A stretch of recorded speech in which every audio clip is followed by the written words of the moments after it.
Thanks for the invitation to speak. And my talk is really just about what Asimov Press is, and then I wanted to find like a story that I thought would actually be relevant to other publishers rather than just talk about what we're doing. So there's kind of a story in here that will hopefully be interesting.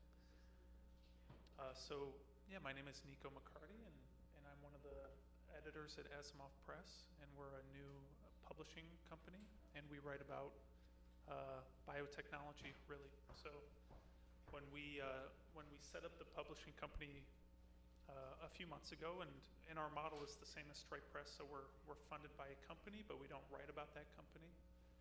We write about the field as a whole, and we don't cover any of their commercial interests or anything like that.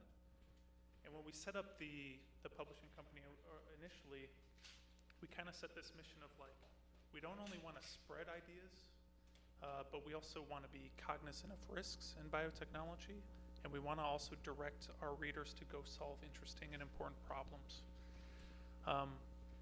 which I'll come back to later. So the first thing we do is we publish essays, and we're big fans of works in progress, and I know Nick Whitaker is here, and they've been like a big source of advice for us. One of our advisors is Saloni Datani, who's one of the co-founders of Works in Progress. So we publish a lot of things that are like deep histories and very quantitative explorations of biotechnology and progress in biotechnology.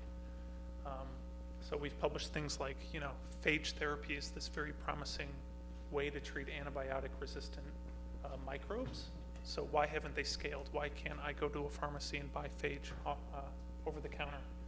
And so we published this very, very long deep dive on FDA regulation and why it's so hard to scale phage and bring them to the public.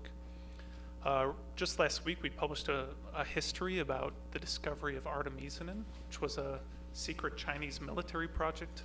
And that drug has saved millions of lives from malaria. And so we had a Chinese author go into the archives, translate Chinese texts, and bring new information into English for the first time.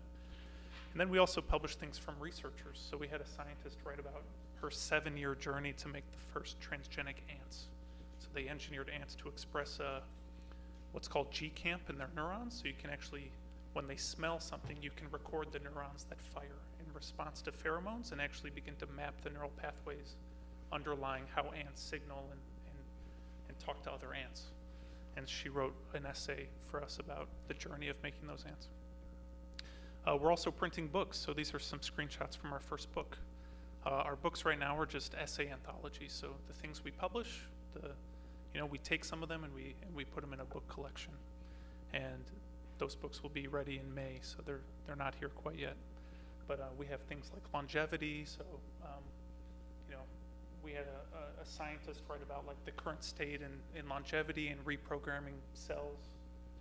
We had a piece on human challenge trials, which is where people deliberately infect themselves with pathogens to study them more quickly, to study the effects of vaccines and things like that. But one thing that we've kind of been wrestling with is like, when we started this publishing venture, we wanted to actually inspire people to go out and solve important problems.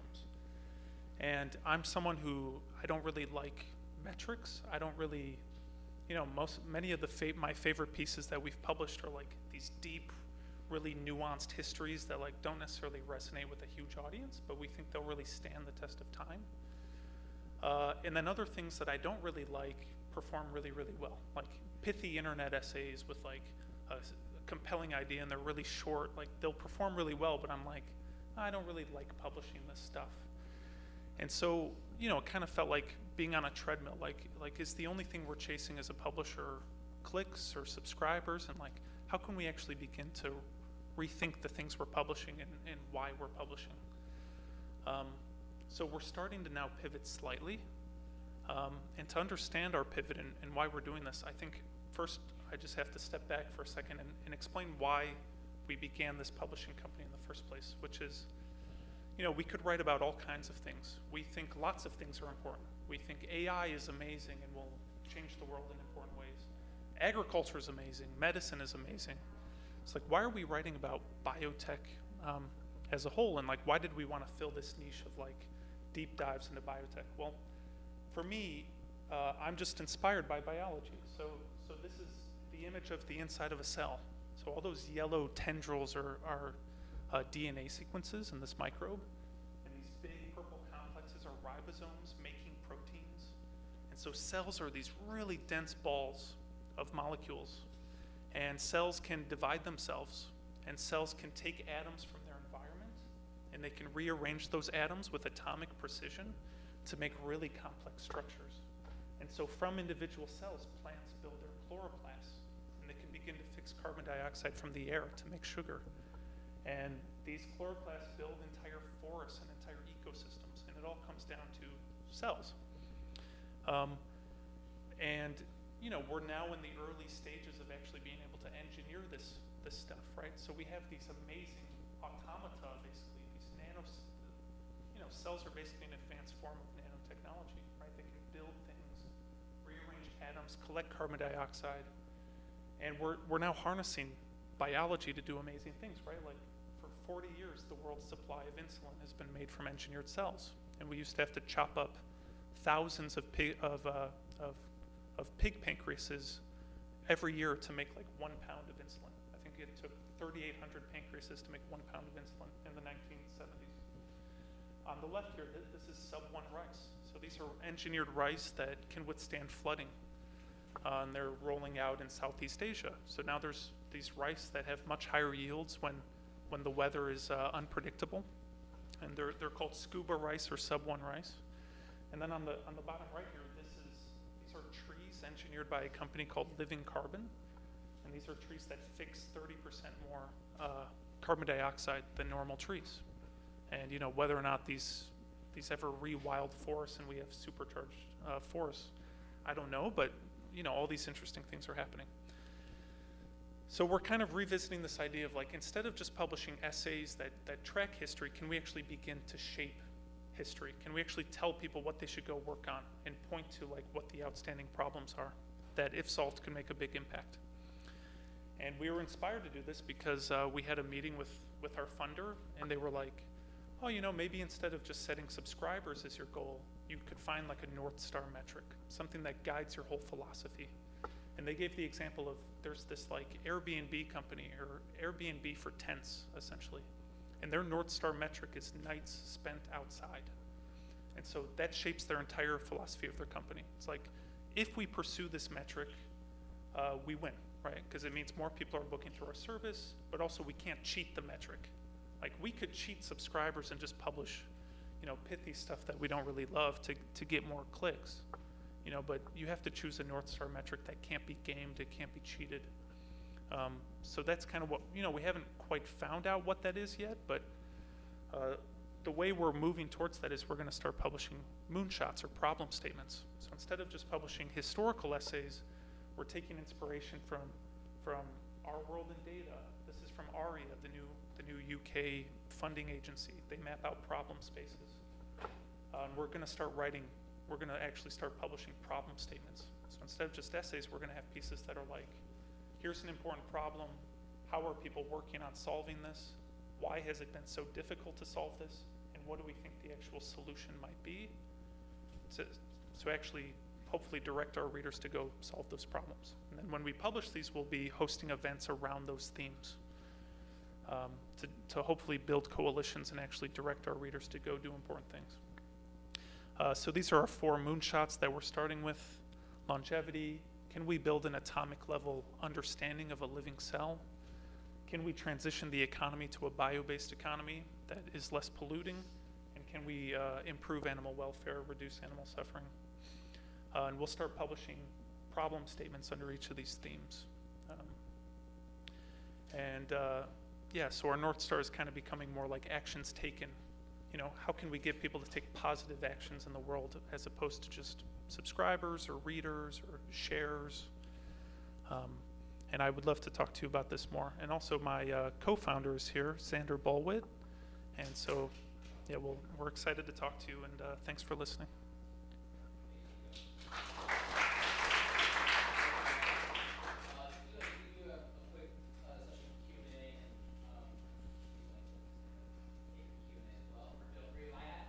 can start off. As you think about the moonshots,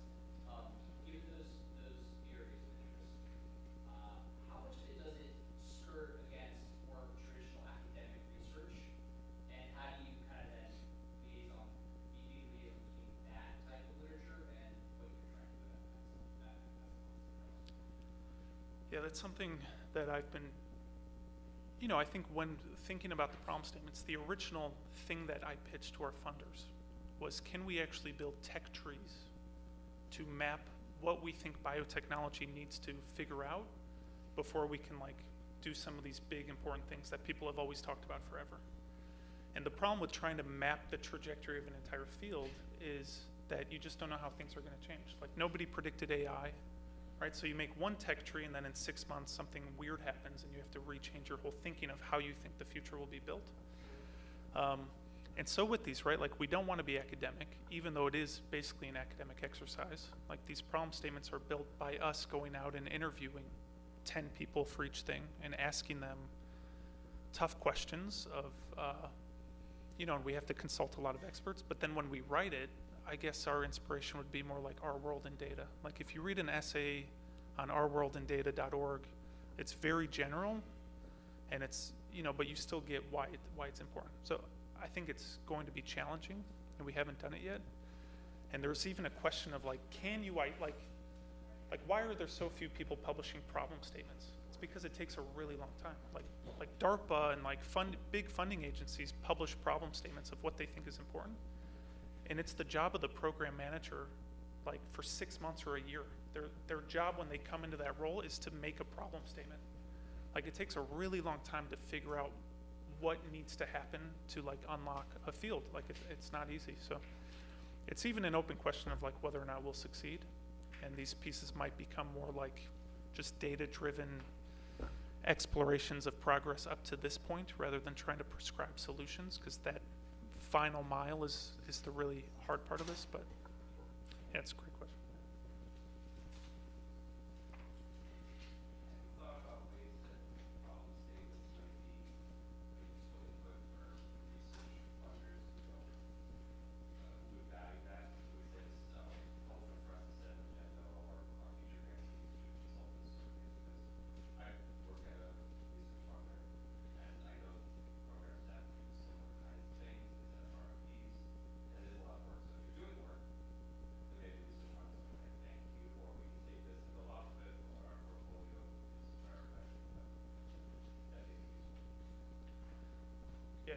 I think one of the reasons we're excited about it is because we have to look for outside funding at some point, probably, if we want to do all the things we want to do. And so I like these problem statements because I think each one could be written with an organization. So if we're writing within the animal welfare space, which Xander's really the expert in animal welfare, there's people trying to make mice that can't experience pain, for example, right? So we use tens of millions of mice a year in American biomedicine, and there's orgs trying to make mice that can't feel pain to reduce animal suffering. Or 7 billion male chicks are macerated each year in the egg industry, right, because they don't lay eggs. But there are nonprofits now that are interested in that. So a lot of our writers come from these technical domains anyway. We have a writer from Innovate Animal Ag writing a deep dive on chick biotechnology, biotechnologies to improve chick welfare. And that would be a natural org for us to just partner with on a deeper problem statement and try to build coalitions around. So I hope we will do that.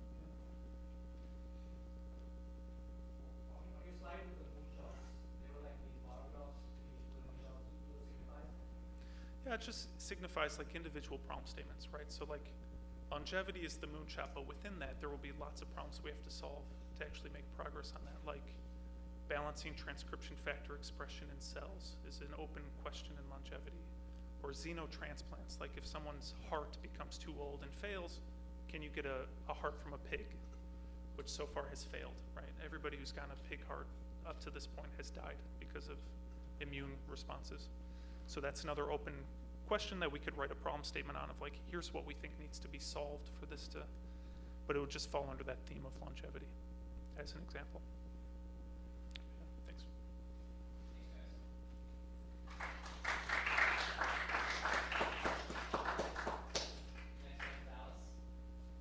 CEO and founder of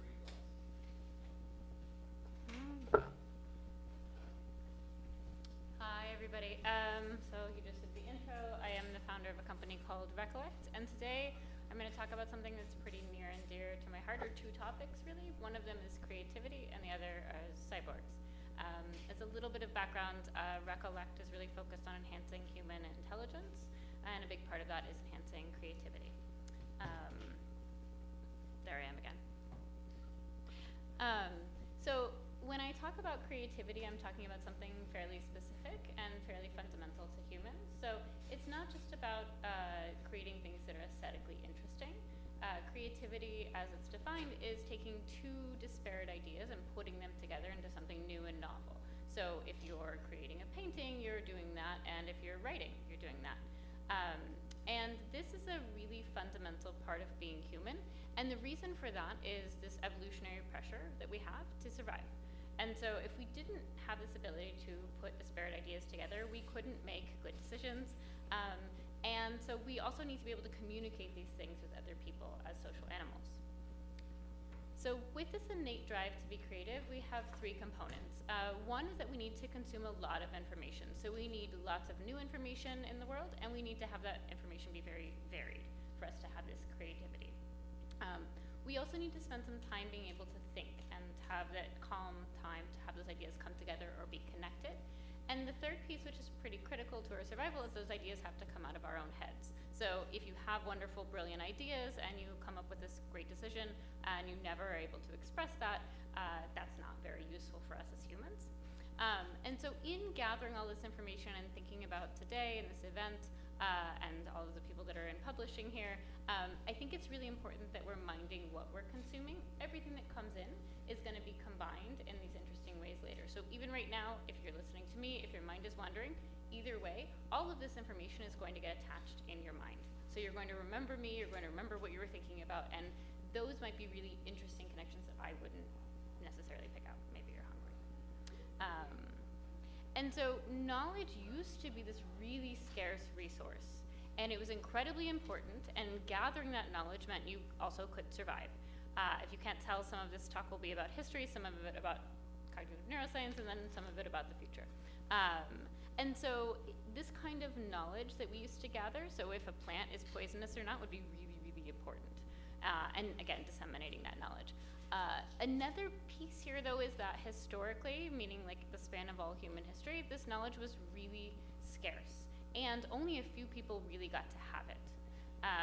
And so they were able to feed on all of this wonderful knowledge, but it was really hard to get that up to other people. And so this knowledge actually became really, really powerful if we think about, like, you know, again, long, long time ago, but people coming together and having strategy against each other in these different clans. But something happened in 1440, which was the printing press, and this was a major technological advance. So this is really one of the first times we're using machines to help augment this creativity process. So the printing press made it so that people were able to get access to information that hadn't been able to before. People could publish books, they could publish, you know, newsletters, they could also help start political revolutions this way. So we were able to have this incredible access, and the world got much bigger all of a sudden. So if you were in one small geographic area, you might get access to information that you never would have gotten access to before.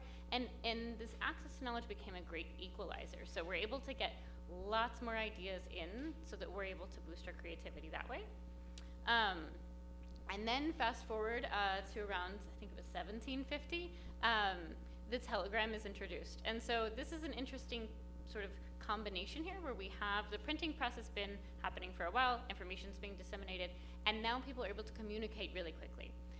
And so this is really wonderful, and one of my favorite pieces on this was actually, I don't think it's very well known, but H.G. Wells wrote a book in, I think, 1936.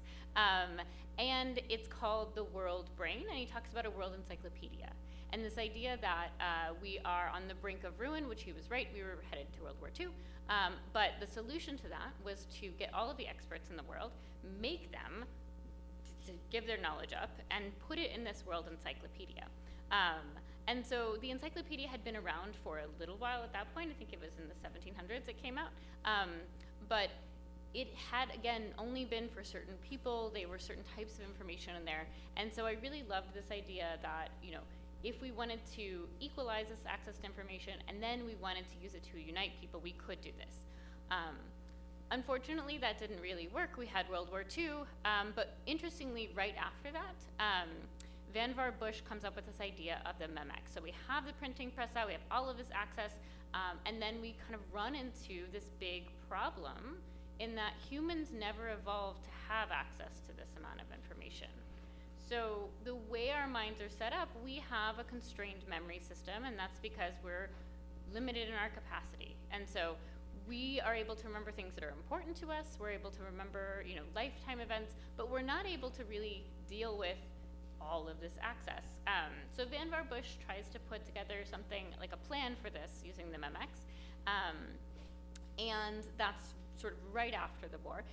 And then we had Ted Nelson that came out with something, it ended up being calling Xanadu, but he wants to use this hypertext to connect this information. So if we think back to those criteria for creativity, we have access to lots of diverse information, we need to start connecting it in interesting ways. So unfortunately, this Xanadu project, this hypertext project really never comes to fruition. It's a really good idea. And it's all around this idea of, okay, we've created this piece of technology to help us in our evolutionary pursuit of information and this creativity, but this is very bright. It also is causing this big constraint. And so, you know, this is in the 70s now, so once we get to around 1984, we have this really famous quote by Steve Jobs where he says personal computers are going to be these bicycles for the mind. And that is supposed to come and solve a lot of these issues. So we have lots of information, it's been digitized, and then we get these personal computers, and suddenly we have lots of information in a very small space that we can't reason about. So we, again, our minds never evolved to have thousands of books locked inside of a tiny box. And so it's a good idea, it's another technological solution that comes into play, but these machines are really separate. So they're very much, you get this information and it's here for you. And now time is accelerating in this sort of human creativity project and bringing in the publishing piece as well. So 84, by 1990, Tim Berners-Lee comes out with the World Wide Web. And he's building on this idea of hypertext. So he takes Ted Nelson's ideas, he sees that computers have come out to make this possible, he starts to combine those things. So he has his own moment of creativity and creative combination and creates the World Wide Web with a few new technologies on top of it. And suddenly, that connectedness makes the world really big again. And so we have all of this information at our fingertips. We couldn't possibly carry around all those books with us. We couldn't possibly print all of them. But all of this is predicated on the mind being a metaphor, which I'll have you keep in mind for a minute. And we still have this issue, though, that we can't actually deal with this amount of information. And so to solve this, we add another layer of technology on this. So this is, you know, 84 bicycles for the mind happen. We've got 90, the internet comes out. By 95, we've got Alta Vista and Google created these search engines using early machine learning models to be able to start to cope with this information and find it. We also at the same time have recommendation algorithms that come out. And these recommendation algorithms are also meant to help curate for us. So machines don't get tired, they can read lots of stuff, they can make these connections, they can find things for us, so that's great. We don't have to tire out humans. But unfortunately, it causes this huge contraction. So we end up with something called this filter bubble problem, where we're inside these recommendation algorithms. We added all of this social networking on top of this in an effort really to, again, increase this creativity, have a diversity of voices connect to each other, find each other across these disparate geographic locations. But the algorithms really overdo it. And so this is sort of where we've been at for a while. And I take some personal responsibility, unfortunately, for some of this earlier on in my career of developing these algorithms. Before I started Recollect, I was an academic studying attention, and I did machine learning work, and really, in the early 2010s, 2013 or so, contributed to some of this work with the idea that this is going to help further this goal of human creativity. So we have these, like the social isolation, we have these filter bubbles, they've really shrunk the system. And we haven't solved this fundamental problem of it being too much. We've actually added another layer on here, and that another constraint of humans is that we are attention limited. So we don't have huge memories, and we also can't attend to that much information. We are really set up to deal with what's happening in the moment, maybe a couple of items, but we are really not set up for something that's going to constantly kind of push on that system for us. So people have ended up being fairly overwhelmed with this use of technology. It has added to lots of creative ideas, but it's also had its downfalls. Right now, we're in a new era, so I'm sure a lot of you are hearing about generative AI, this sort of next step in this. It's a computing step, but it's also a step in this direction of how do we then have machines help us again. So we keep bringing machines and we keep bringing them in to solve these problems, but if you remember the three pieces I mentioned earlier, you need to have a diversity of ideas, they need to be well connected, and you need to be able to get them out of your head. I think we have an opportunity now with the newer algorithms, and I know it sounds a little ridiculous given that I just said that they kind of ruined everything, but to sort of fix or undo some of these things. So a lot of the work that I'm focused on is this undoing, is this actually augmenting humans and enhancing their intelligence? And so one way to do that is to help you take all the information you already have access to and connect those ideas the way you would connect them, not the way a random machine would connect them for everybody else. And so I think we can reach a place where we can benefit from this huge access to all of these publications and all this information without harming ourselves. But AI itself isn't creative. And I had lots of people like to argue with me on this point, but I'll stand by it. What it does right now, though, is it acts as a thought partner. And so part of that process of gaining information is not just reading books, like I said, it's talking to people, it's conversations. You're gonna have conversations today. Having a conversation with something that sort of feels and sounds like a human can be an interesting use of having this sort of external thought partner. But I don't think we need to be so concerned about making this thing creative, about pushing it to those boundaries. I think human creativity is really our greatest asset and something that we can hold on to here. And then this other piece that I didn't really talk about in the history because it wasn't really addressed is this idea of getting these ideas out of your head. So there is huge potential now to be able to say something, and if I have no skill, I don't have any, I made all of these slides at like 10 p.m. last night, all of these images. I don't have the skill to draw all of these. I couldn't possibly make them. But I'm able now to give the machine some piece of my mind to say, this is what I want to see, and it can generate something that looks sort of like that. So I think that it is an incredible tool for that. It's still just a tool. There's a lot of people that are racing towards AGI right now and creating sort of this ultimate tool, this ultimate like version of a human, but not a human. But all of these models we're talking about now and this sort of way we're interacting with the computing is very like a rock, right? Like it's machine learned. It learned something and now we're using the tool. We're picking it up off the tool bench and we're like, do the thing machine, do the thing machine. And I think that there is a big opportunity to not think about it this way. But I think we have been because of the history around how we got here. So I think a lot of from the printing press onward through Steve Jobs is all of this promise around being able to access all of these ideas to boost our creativity. I think the physical models were absolutely wrong. And so this idea that we need to create digital filing cabinets is insane. We don't need to. The idea that information can only be presented in this very static way is also really outdated. We can change everything about the environment we're looking at when we use computers. We can have it adapt to us. And so I think what we need to do is hopefully some people take this sort of hard left and say, oh, these were interesting ideas. We can see the progression. We can see, again, how our creativity like built on these ideas over time. But the direction we're going in is never going to overcome these evolutionary hurdles of your attention and your memory. We're never going to be able to use these machines this way. So I am advocating for a different kind of direction here, this different kind of leap in computing, which is much more symbiotic. I think that we can take what we know about the way the mind works, we can take what we know about how machines work, and we can start to thread those together. And the way to do that, though, is to take machines that are closer to the human, that are getting data from the human and looping those back through these models, looping them back through the machines. And so we have this foundation that we're building now and that I'm working on really is connecting those ideas the way your mind would. Then you can add some generative aspect to that. And then once you add something that gives you a lot of information about the human and what's happening to them, you can use that attention, those signals, to then feed those back to the model to let it know what to attend to and to sort of adapt so that we can honor the way that your mind works rather than only the way that the machines work. And so hopefully I've convinced you to some extent that cyborgs are a winning path, we can make creative cyborgs, and that AI is not in itself creative.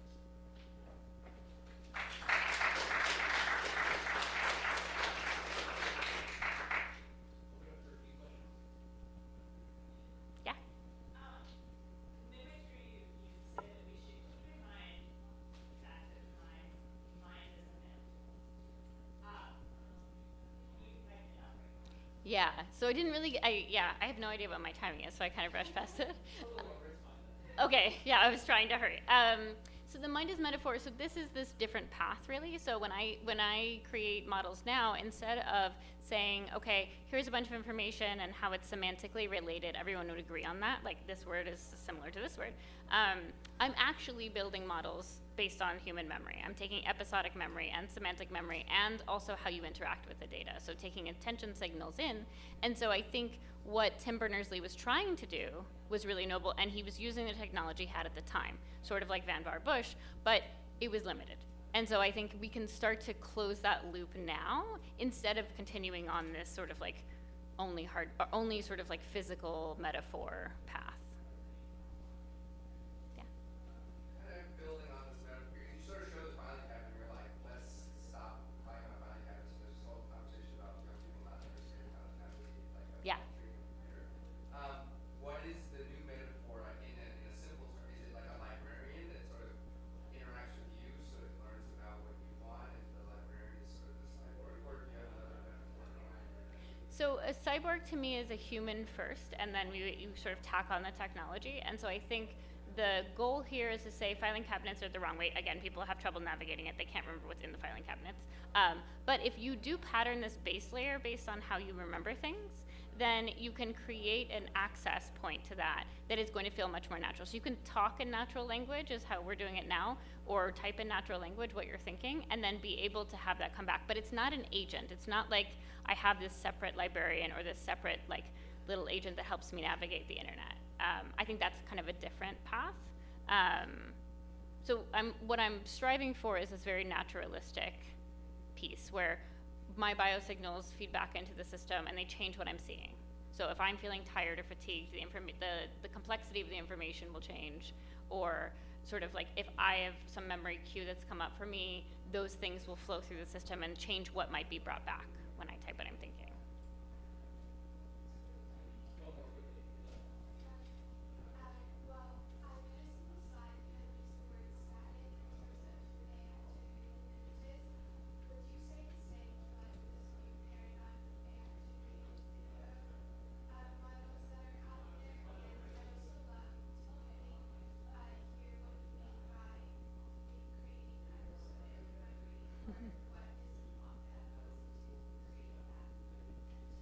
Yeah, so I'm going to keep those two things in my mind. The first, when I say that it's static, the model is static. So we have pre-trained models now where you can deploy that. So if you use Runway, that is a model that's already trained. All you're doing is pinging the model and it's giving you the video back. It's not learning anymore. And all of the machine learning models before that were learning. So they, like the whole point of them was that they would get more data in and they would change the system. These have gotten really big and expensive to do that. So they don't do that anymore. And so it's a big change and shift. And the second piece there, there's no prompting for the episodic memory. We actually don't use prompting in our system, but we use a graph. So there are different representations of data that you can use. The prompting is an interesting method we figured out to get access to these large language models and sort of like have them generate something, but it's based on the architecture of that model. And so the episodic piece is more around training a graph to take that into consideration. Yep.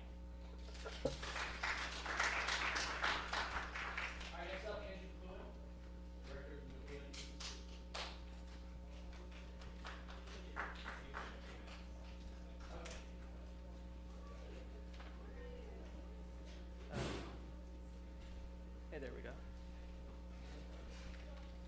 I didn't actually provide any slides. Cool. My name's Andrew McLuhan. I'm a poet, a reader, a writer, a teacher. I like to experiment with things. I'm very interested in the title of this conference, The Future of Publishing, because it raises so many questions for me. And I'd like to explore a few of those questions. And forgive me, because I'd like to do it in a kind of a different way. I think about the most boring thing you can do at a conference is write a paper and read it. So I didn't do that. Actually, the only thing I wrote down was this title. But I've been thinking about it for weeks. And why do we publish anything, right? It's because we want to share ideas, we want to explore things, we want them to spread. And how we've done that has changed a lot over the years. The last speaker brought up Gutenberg, which kind of threw that into overdrive. But the word publish comes into the language a century before that, which is kind of interesting. Today we even talk about publishing a podcast or a Substack newsletter. So what publishing means changes, but what that has to do with the future of publishing. And when I think of publishing, I'm thinking of books. You know, this isn't with AI or whatever, this isn't the first time that publishing has been in peril in terms of books. Publishing has already survived a few different revolutions, with the telegraph, for example. Even with the newspaper, you know, Lamartine said that the newspaper arrives too late. And he was talking about the fact that when you write a book, I was actually just speaking with this guy here who used AI to write a book in November, published it in December, and has sold a few thousand copies. That might give Lamartine pause, because what it used to mean to publish a book was you spend a lot of time researching and writing, and then you go back and forth with a publisher, and it's years later. And by that time, the world has moved on. The information has moved on. So what have you done but produce kind of a dead artifact? Maybe, maybe not. I'm kind of hoping that the book is still around and has maybe arrived just in time. Trajectory of influence. My grandfather was Marshall McLuhan. My Aunt Terry McLuhan's over here, one of his daughters, which is pretty cool. Hey, Terry. Yeah. She's lived in this city for, what, 50 years or something? Anyway, hey, Terry. Thanks for coming. Trajectory of influence. It's really interesting because, you know, Marshall McLuhan was an English teacher who got interested in communication, naturally, and then got interested in technology more broadly. And the reason why you might, if you do know who he was, might know who he is because it's a very strange story, actually. There's this guy, Howard Gossage, in San Francisco. He had a partner named Jerry Fagan, who was, get this, a amateur ventriloquist and a proctologist. I'm not sure he practiced both things together, but I'd like to think he did. Anyway, some of us do it unintentionally. But Gossage was different. They called him the Socrates of San Francisco. He was a humanitarian, and he was interested in saving the world, essentially. I'm interested in that too. Well, he read Understanding Media in 1964, not long after it was published, and he thought, man, this guy gets it, but nobody knows who he is or can understand what he's saying. And being a big ideas kind of guy, Gossage thought he would do something about that. So in his wife's retelling, he calls up Marshall McLuhan, and he says, Dr. McLuhan, how would you like to be famous? And I can imagine that my grandfather said something like, yeah, okay, that sounds good, right? Because Marshall, in fact, did want to change the world, and I don't think he understood how to do it quite yet. But he did understand that you can't change people unless you can reach them. And how do you reach people? Well, one way is by publishing a book, but that's kind of a limited thing. And especially today, when, I don't know about you, but I have like 6,000 or 7,000 books, and I'm certainly not even going to read them all in my lifetime. So a book only gets you so far. Podcasts maybe get you farther. Back in the 60s, it was magazines, television, radio. And what Howard Gossage did was he spent a few $1,000s of his own money, brought Marshall McLuhan to New York City, wined and dined people like Tom Wolfe, and all of a sudden, articles started to come out like, Tom Wolfe, what if he is what he sounds like, the most important thinker since Darwin, Freud? What if he's right, as Tom Wolfe? And all of a sudden, through the rest of the 60s, Marshall McLuhan, Marshall McLuhan, Marshall McLuhan. And it's kind of interesting. At the time, that was very unusual. You know, Marshall McLuhan was an academic. The idea of a public intellectual was not a thing. But somehow it worked, and maybe it was a matter of time and place and the imagination of the day, and maybe people were just ready for it.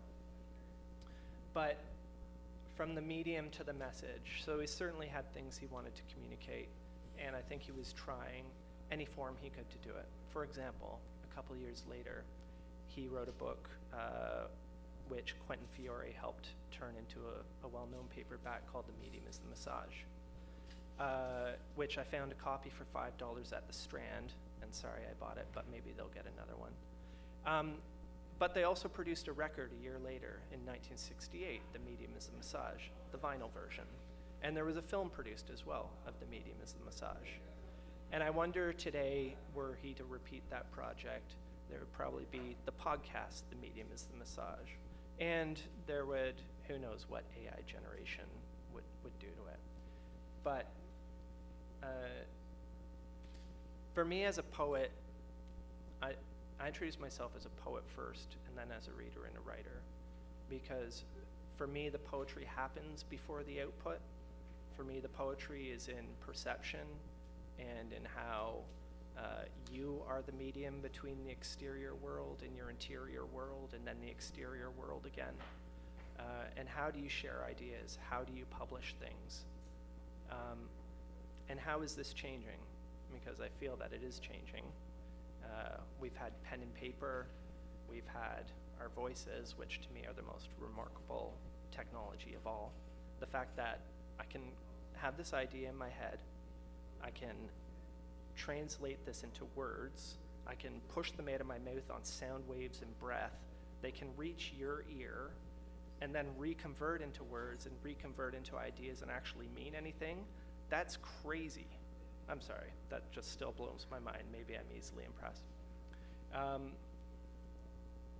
So I think I'd like to extend an invitation to consider how new technologies coming online might give us new metaphors, as you mentioned, to reimagine things. And you know, it's hard to say whether it'll be better or worse. I'm not sure if we need to be either very frightened or very enthusiastic about it, but it's going to be a different way of saying things. It's going to be a book, it's going to be a record, it's going to be a film, a podcast, all kinds of things. And I doubt we'll find anything new to say, but we'll find new ways to express it. And so I have this thing. This came out yesterday. I'm going to give this, we'll see if this works, because I'm new to things. But you can ask it questions, and I asked it, we'll see if this works. Can you tell me about what is the future of publishing?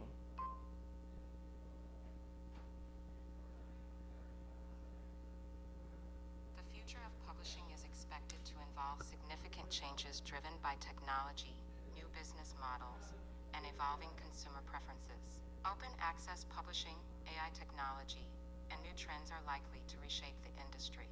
There is a focus on adapting to technological disruption and reshaping value chains. Additionally, new publishers are rising to take risks that traditional houses may not. The industry is predicted to continue evolving and embracing creativity and collaboration.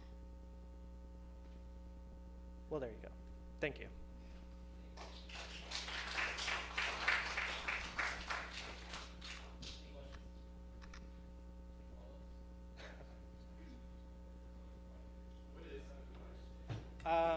It's called AI Pin. It's developed by people who developed the iPhone at Apple back 20 years ago.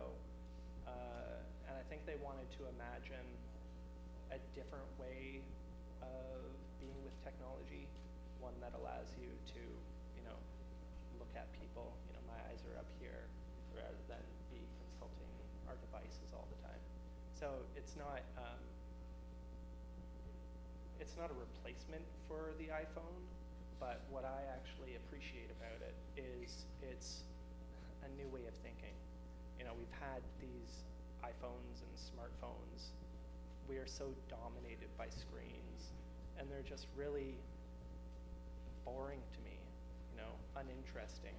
Like if you take away what's happening on it, you're really just staring at a piece of glass, and I don't find that very compelling. I think we're ready for new things.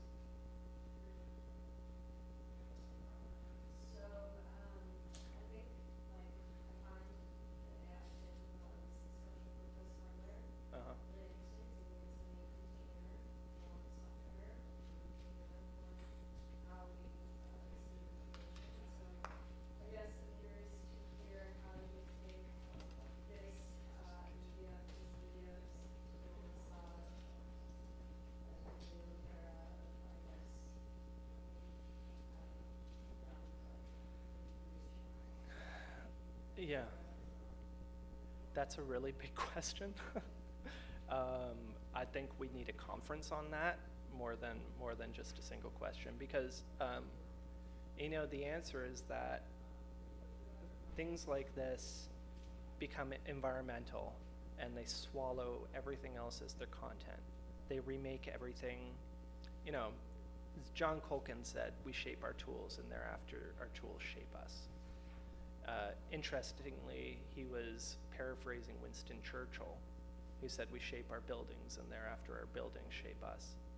But the point is that what we create technologies for and the effect they actually have are generally two very different things. They're also very unexpected. Personally, I kind of wish we thought more about effect over utility before we introduce things. But, and I think we're starting to move that way a little bit. Until then, what's going to happen is kind of what we'll all find out. Yeah. Kind of a follow-up on that. Do you believe your relationship with technology before was impacting your poetry? Before what? What do you mean by that? Oh, yeah, of course. I like to experiment, right? So I'm primarily a pen and paper guy. I like to sit down and write, and I enjoy that process, and I find it a very different process from typing on my phone or my computer, and I've experimented with both. And to me, it's a preference. The quality of the poetry that I type on my phone is very different in character than the quality I do on paper.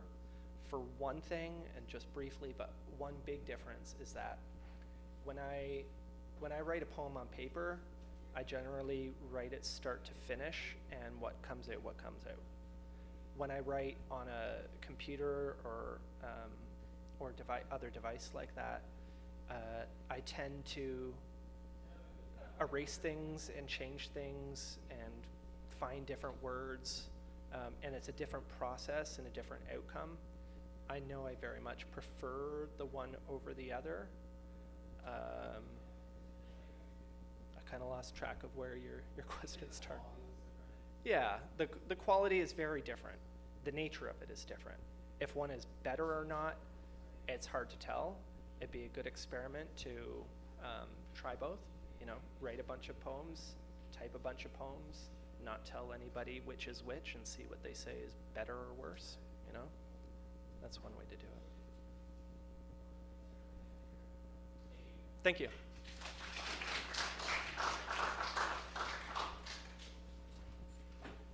Next up is Musa, co-founder and CEO of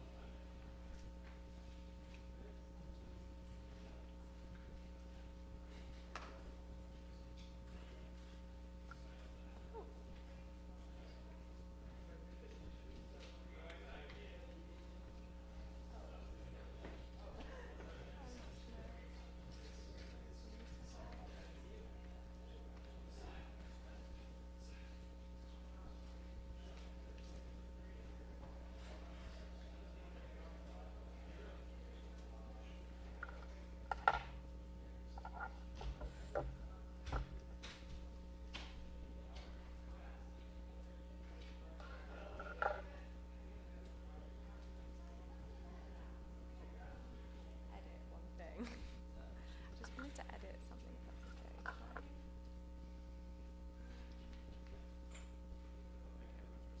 Sorry.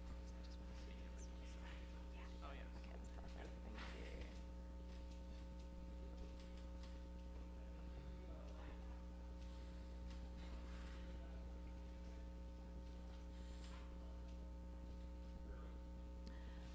Hi everyone, I'm Lisa and I'm the co-founder and CEO of Plymouth.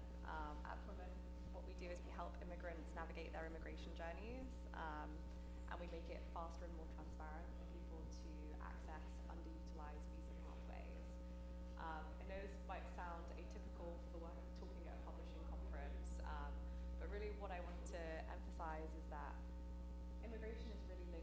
story of the American dream. I myself am an immigrant. By accent, I'm British, and I grew up in a very small town in the north of England. And I had this dream of America. America being this place where there was complete opportunity. You could come here, build whatever version of the world that you wanted, and you could actually make that happen. Unlike when I was growing up in England, it was all about where you were coming from. You know, what school did you go to? Which college did you go to? Where were your parents from? I felt this quite strong sense of I don't have any of those components. I need to go somewhere where it's all about the future. And so I ended up having a dream of moving to America. The challenge actually was navigating the system of US immigration. And so throughout that story, I ended up navigating 3 different visa pathways, those being the J1, the O1, and the EB1. I'm wondering how many people in this room have navigated immigration. What did you end up? I was in F1 for 9 years, and I'm currently in the green card waiting process. Gosh, that sounds tough. I saw someone else over there. I haven't yet, but I believe, and they just customs did not believe that I would go to this they thought it was work. So they brought me into secondary questioning, and they grilled me for a history of hours.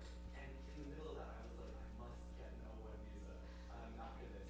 And he looks through all my bags, and he's like, follow me. And I walk out the door and follow him, and he opens it, and there's 2 police officers standing there. And I was like, it's game over. Like, I was just trying to have fun. But the police officers were just coincidentally standing there, and they were like, what are you doing? Like, let's go to your flight. And so now I'm here. Thank you. I'm excited to listen to this speech. Wow, I'm so happy for you. These are real stories of people struggling to come and build here. You know, hearing your own journeys. I spend my days talking to immigrants who are some of the most extraordinary individuals at building the future, and they're blocked by navigating how to actually come here and build. So, famous quote from Mark Andreessen.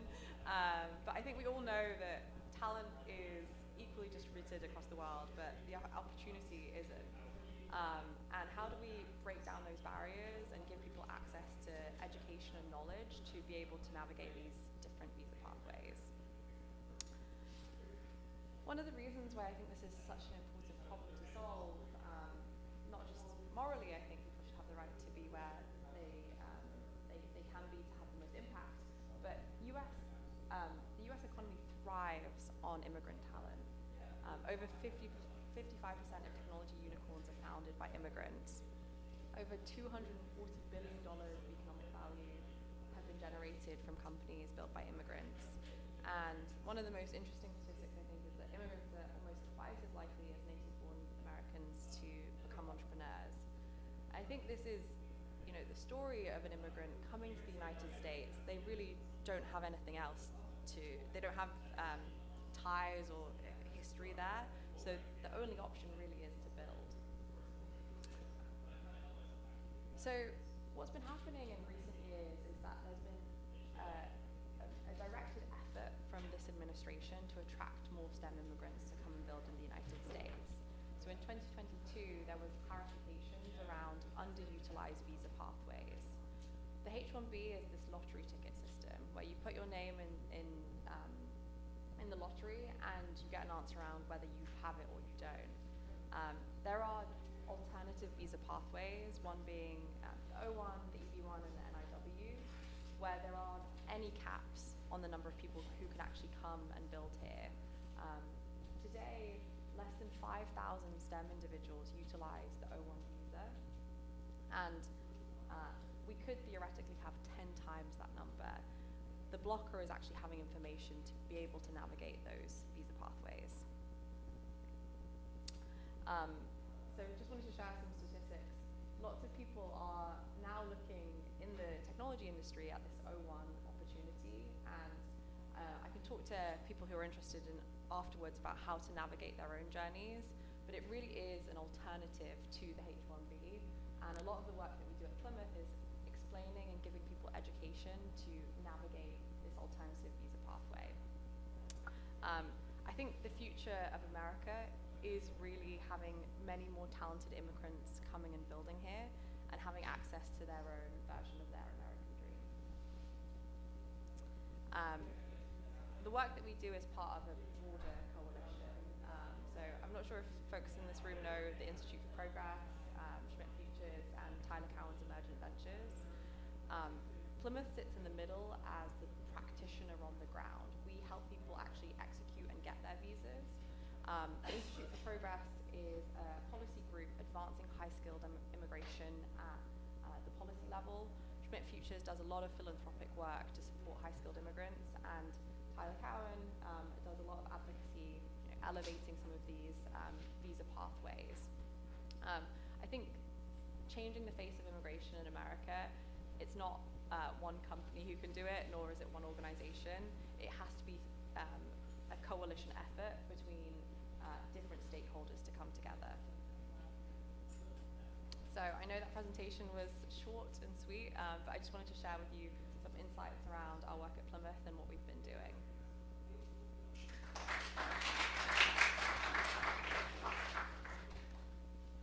Has anyone got any questions?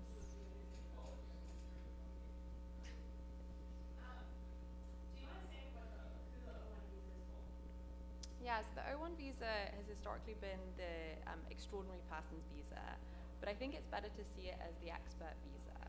And previously, the US government says that it's for Nobel Prize winners or people who are top experts, and really it's much more accessible. I managed to get the O1 visa, so it's designed for technology founders, people who have been, even writers as well, like if they've been doing it, if they've published work or they've received some accolades for their work.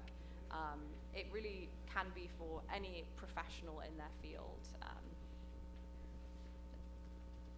How, if at all, do you believe 2024 presidential election will impact the business? Yeah, it's a very good question. So I work with attorneys who've been practicing for over a decade, and they have seen different administrations have different approaches to US immigration.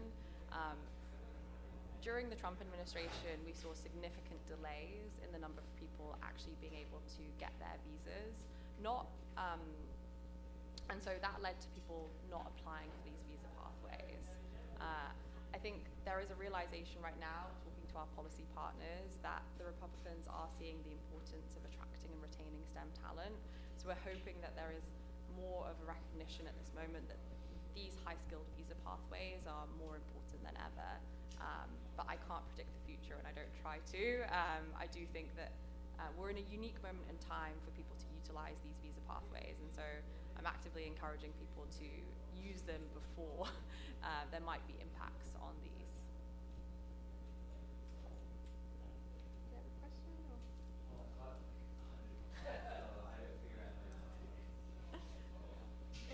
Thanks so much.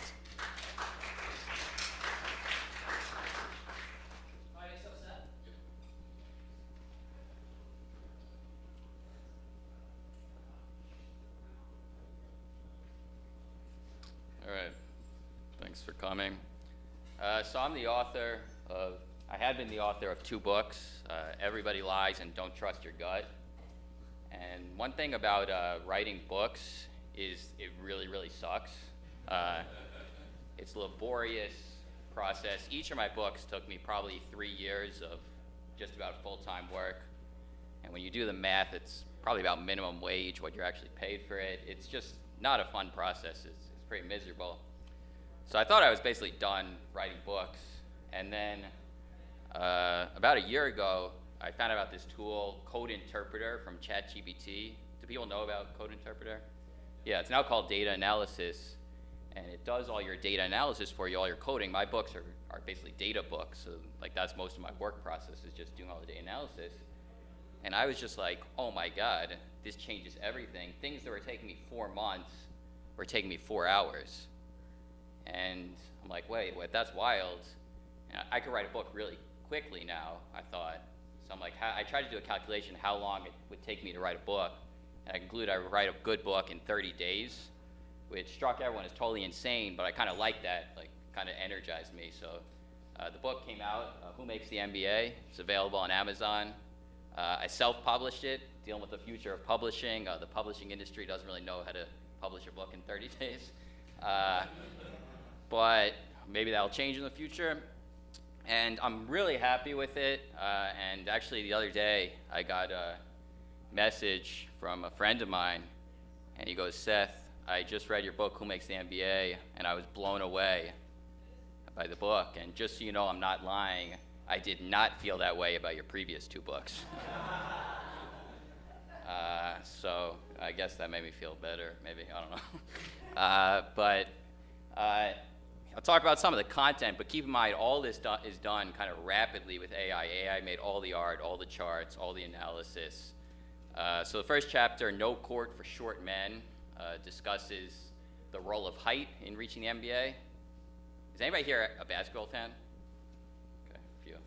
The others, well, my mom's not a basketball fan. She said she found it interesting, so hopefully you won't be too bored going forward. So No Court for Short Men. You kind of have to be blind not to notice that height's an advantage in reaching the NBA in basketball. Obviously, NBA players tend to be pretty tall, but you might not know, I didn't know just how the relationship plays out. So data geeks will know this is a log linear relationship. It's pretty wild. So basically what happens is, this is the probability of making the NBA for men of every height in the United States. And it's basically a perfectly log linear relationship. Basically what it means is each inch roughly doubles your chances of reaching the NBA. So if you're 5'10", you have twice the chance of reaching the NBA. If you're 5'9", you're 5'11", twice chance, 6'9", twice chance, 6'8", all the way up to about 7 feet tall.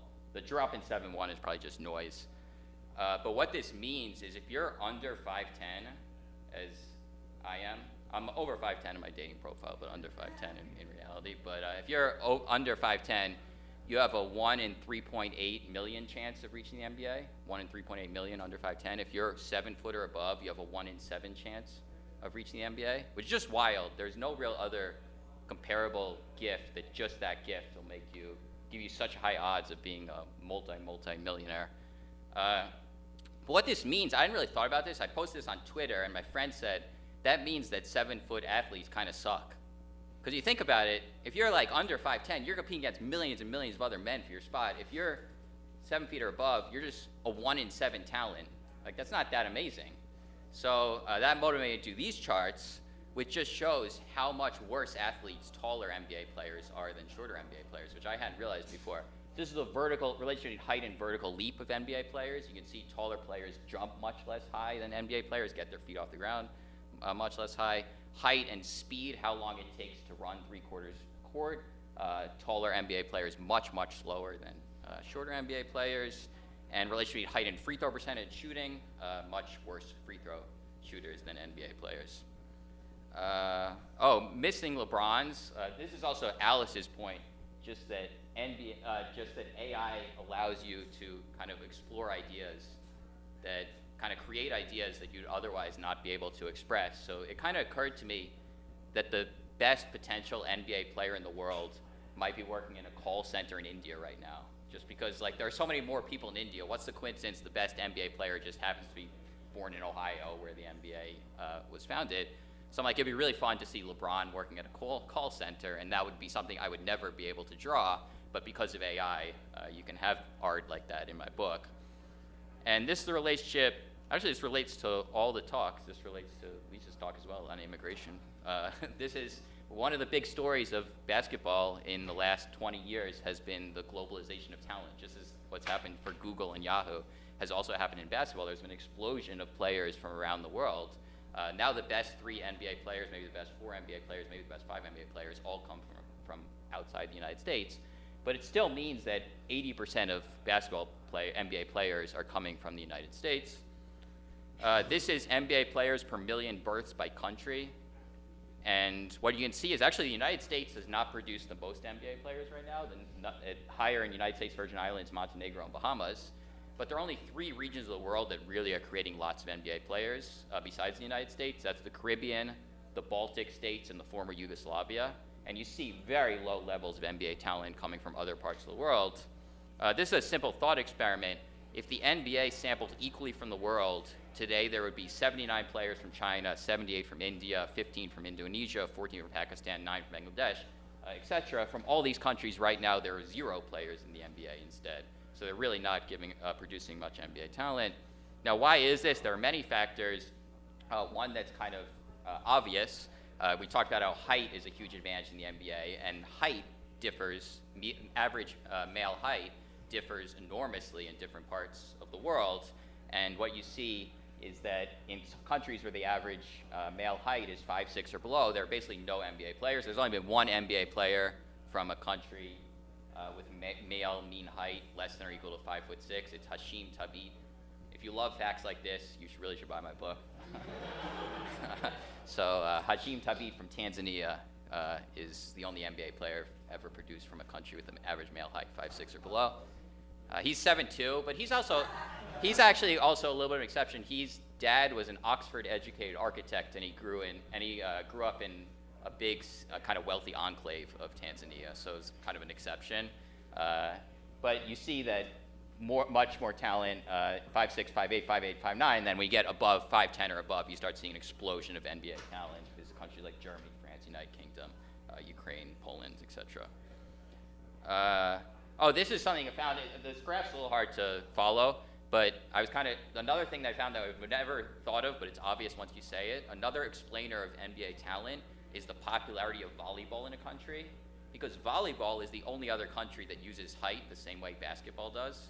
So it has an average, the average volleyball player is about the average size of a small forward in basketball. And I hadn't known, because I'm such an American, just how popular volleyball is around the world. It's way more popular than basketball in Iran, Bulgaria, more popular in Brazil, Italy. And in countries where volleyball is more popular, there are much fewer NBA players than you'd expect, and particularly much fewer NBA forwards, because those forwards, the 6'8", 6'9", 6'10" people, play volleyball instead of basketball. And there's a little more socioeconomic status in making the NBA. There's a myth for a while that it was an advantage to be from a poorer background to reach the NBA, that if you came from a rough background, you are so driven. You think of an African-American boy growing up in poverty in the United States. It's so hard to be an African-American growing up in poverty. The only option you have of a good life is to be an NBA player. Compare that to someone whose parents are lawyers and doctors, grow up in the suburbs. They're not going to be as hungry to reach the NBA. That is totally untrue. It's never been true. You're way more likely to reach the NBA if you come from a privileged background. Zip code for both African Americans and Caucasian males, 2 or 3 times more NBA players per birth in the richest counties than the poorest counties in the United States. Much less likely to be born to a single mother or a teenage mother. And this is my favorite indicator. The chapter is actually called "Why Are So Many NBA Players Named Chris?" Because it turns out that this is shown by Steve Levitt and Roland Fryer. In the African American community, people from wealthier backgrounds, more privileged backgrounds, much more likely to be given common names: Chris, Michael, Marcus, James, Jason. And if you look at the NBA, this is a word cloud of the most popular names among African American players. Chris is the most popular. Marcus, Jason, James. NBA players are half as likely as black NBA players, half as likely as the African American population writ large to have a unique name, much more likely to have common names. A dead giveaway of the demographics of NBA players. I have too much here, but I could go on. There's so much more. There's the draft. I found inefficiency in the draft, how much coaches matter. This is also the most fun month I've ever had, because all the annoying parts of my job, like the AI did, like this is just like a little thing. There's so many things like this. Do you know how annoying it is to try to figure out how to make each part of this is where NBA players went to college, the color of their teams? That would have taken me an hour. I would have been so annoyed. I would have gone to the fridge to take a break, to procrastinate, everything slowed down.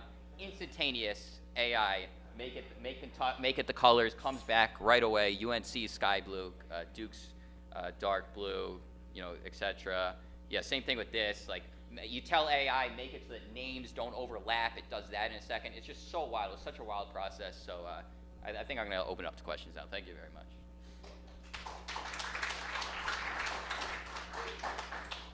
I'm really curious how your process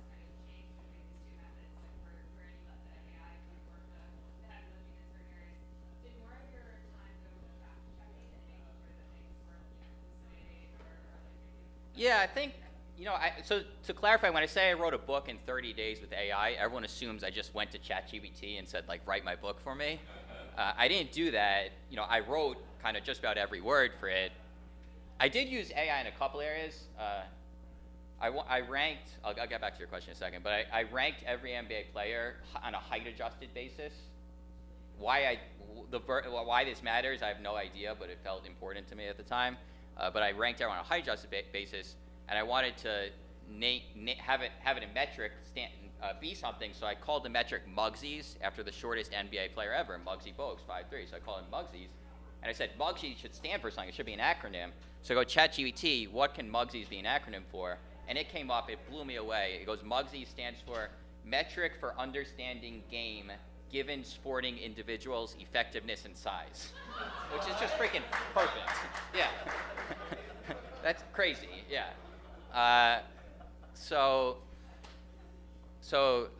Wait, what was the question? I forgot the question. I totally forgot the question. Yeah, so the fact check, so I didn't use it to actually write the book. One thing I noticed also is that AI's mistakes tend to be much more obvious than human mistakes. So you tend to notice, to make this chart, there are probably a couple times where the title was in the middle of the chart or something. And I'm like, okay, that's wrong.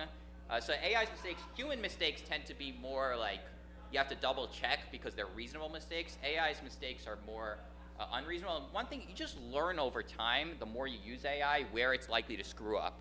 Like merging a data set, it's such a mess with AI. Always need to double check it, always need to go over the code, always need to go over the data set. It's a classic area for errors. Some other areas of regression analysis, less likely to make mistakes. You kind of learn over time where it's likely to screw up and where it's likely to not screw up. So, yeah. I was actually going to ask about the rank process, so you kind of answered it. Yeah. For the sake of time, I know there's probably tons of questions here to dig into. For the sake of time. Yeah. Okay. Thanks. All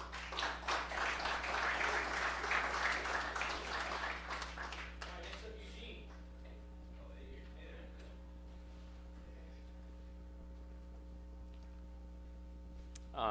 First of all, I just want to say it's a huge honor to have someone who's descended from Marshall McLuhan here in the room. My talk is very much influenced by McLuhan, who was a huge intellectual hero of mine.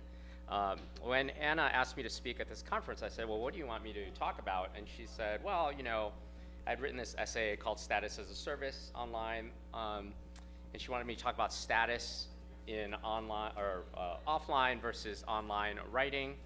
And I haven't been published offline, so I wasn't sure, but I am very interested in sort of incentives and how they shape the way people write. And I've lived through the whole transition from a lot of writing being offline to a lot of writing being online. And I've been very fascinated by how it's changed how people write. Years ago, I worked at Amazon on the sign-in page on Amazon whenever you run into it. And I was sitting there, I had double majored as an undergrad, and one of mine was English, and we were just copywriting the page. And I remember reading Remember Me on this computer and thinking, it was very poetic. And it made me think about why we write, and that's part of what I want to talk about. When it comes to incentives, one of my favorite examples, and you may have seen this when you were coming up here to the talk, is at the south end of Central Park. You have what are these, they call it Billionaires Row, and you have these what are called pencil towers, these super tall, skinny buildings. And you might wonder why suddenly New York has all these super tall, skinny buildings. And it turns out there's this zoning law, this residential housing zoning law called 12 FAR cap. It's like floor area ratio. And so it's based on the surface area of the block that you're building on. You're limited to a maximum of 12 times that. And so you can build short, squat buildings, or you can choose to build super tall, skinny buildings. And so developers started to exploit this. They're like, well, we want to have taller apartments because we can sell for a bigger square footage the higher up you go. And then they were like, well, okay, we can't build high enough with this. And it turned out there was a loophole. You could buy other people's square footage if they weren't using it. And so they started doing that. And it turned out there was a third loophole, which is that if you have a floor that's entirely for structural or machine equipment, that doesn't count against your quota. And so what you have now is these super tall pencil towers, and the units at the very top sell for something like $8,000 a square foot. You go halfway down, it sells for half that. And so developers found these, and so this is like a kind of a metaphor for, I think, like how incentives shape the way we write. In the offline writing world, I have a friend who's just got a book picked up by a publisher, and he sent me this, and I didn't realize this. When they publish the announcement for your book, the adjective they use to describe your deal is sort of tied to these brackets of how much your advance was. So, this announcement here says, in a significant deal at auction, means that the advance was between $250K and $499,000. This was just a funny thing that I learned that I found interesting about the offline book publishing world. I met with a book agent, and they were talking to me about different ideas for books I could write. And I was like, well, I don't really have an idea right now and everything. And the way they talked about the book publishing industry made me realize that, the gatekeepers in the offline world really shape the kind of book you'll write. They wanted something that would be, about the size of a book you see at a airport bookstore, or when you walk in and, you see the books laid out at a Barnes & Noble. And so that's an example of sort of like how the old world of publishing shaped writing. Another is, which I like, is academia. So if you've ever tried to read a research paper, you know that they're mostly written in a very sort of abstruse, dense, abstract way of writing. Here's the paper that launched that whole 10,000 hour rule that became really popular. And if you try to read this paper, it's readable, but I mean, it's pretty tough. And that's largely because academics are writing for each other. They're not writing for you. The research paper is paywalled. It's not meant for a public audience. But if you're someone like Malcolm Gladwell, you can take like a super dense research paper and turn it into something that's like a pop nonfiction bestseller. He's maybe like the example that pops to mind the most for me when I think about offline writing incentives and how they shape the language. Another of my favorite examples is from The New Yorker. So I grew up reading The New Yorker religiously, and Tom Wolfe has maybe my favorite description of sort of the New Yorker style of writing. He calls it, like the high Baroque triumph of the relative clause in a pository modifier. I'm not even sure what that means, but I kind of know what it means, because if you've read New Yorker pieces, that's how they write. And in this gatekeeper world, the great essayist John Jeremiah Sullivan talked about an interesting fact. He said, David Foster Wallace, who's a very acclaimed nonfiction writer, got a lot of fiction published in the New Yorker, but never any nonfiction. And his theory was that the New Yorker plain style was something that David Foster Wallace just rejected.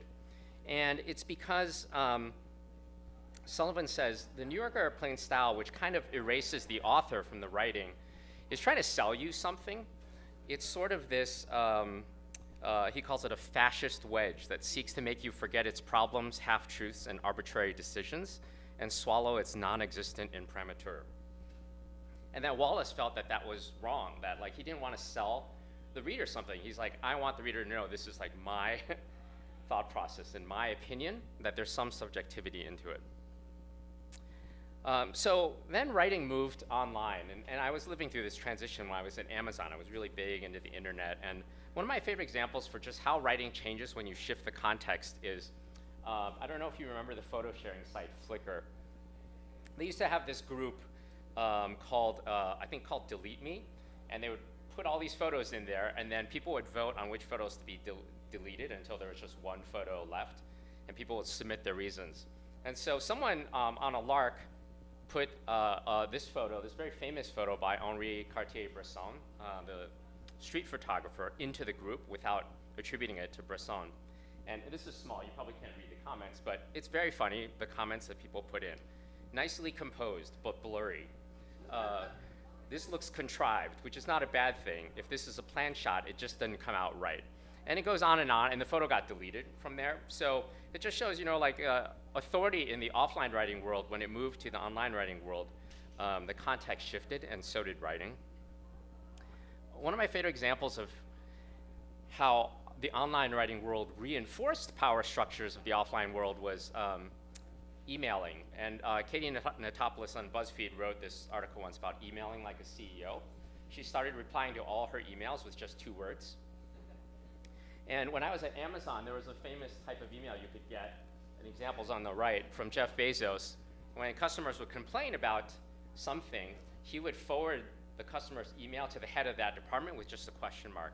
And so if you got a question mark email, it was like the most terrifying thing. And I got one once, and I thought I was going to be fired. But one reason I think emailing like this reinforced the power structure of being a CEO is just like, it's a signal that they're very busy, they don't have that much time, their time is more important than you. But more often, more than that, I think when writing moved online, the tools, as Andrew talked about with tools shaping writing, really started to change how people wrote. One example is Grammarly. I just uploaded a bunch of famous lines in and asked Grammarly to give suggestions on their style. And so, it is truth universally acknowledged that a single man in possession of a good fortune must be in want of a wife.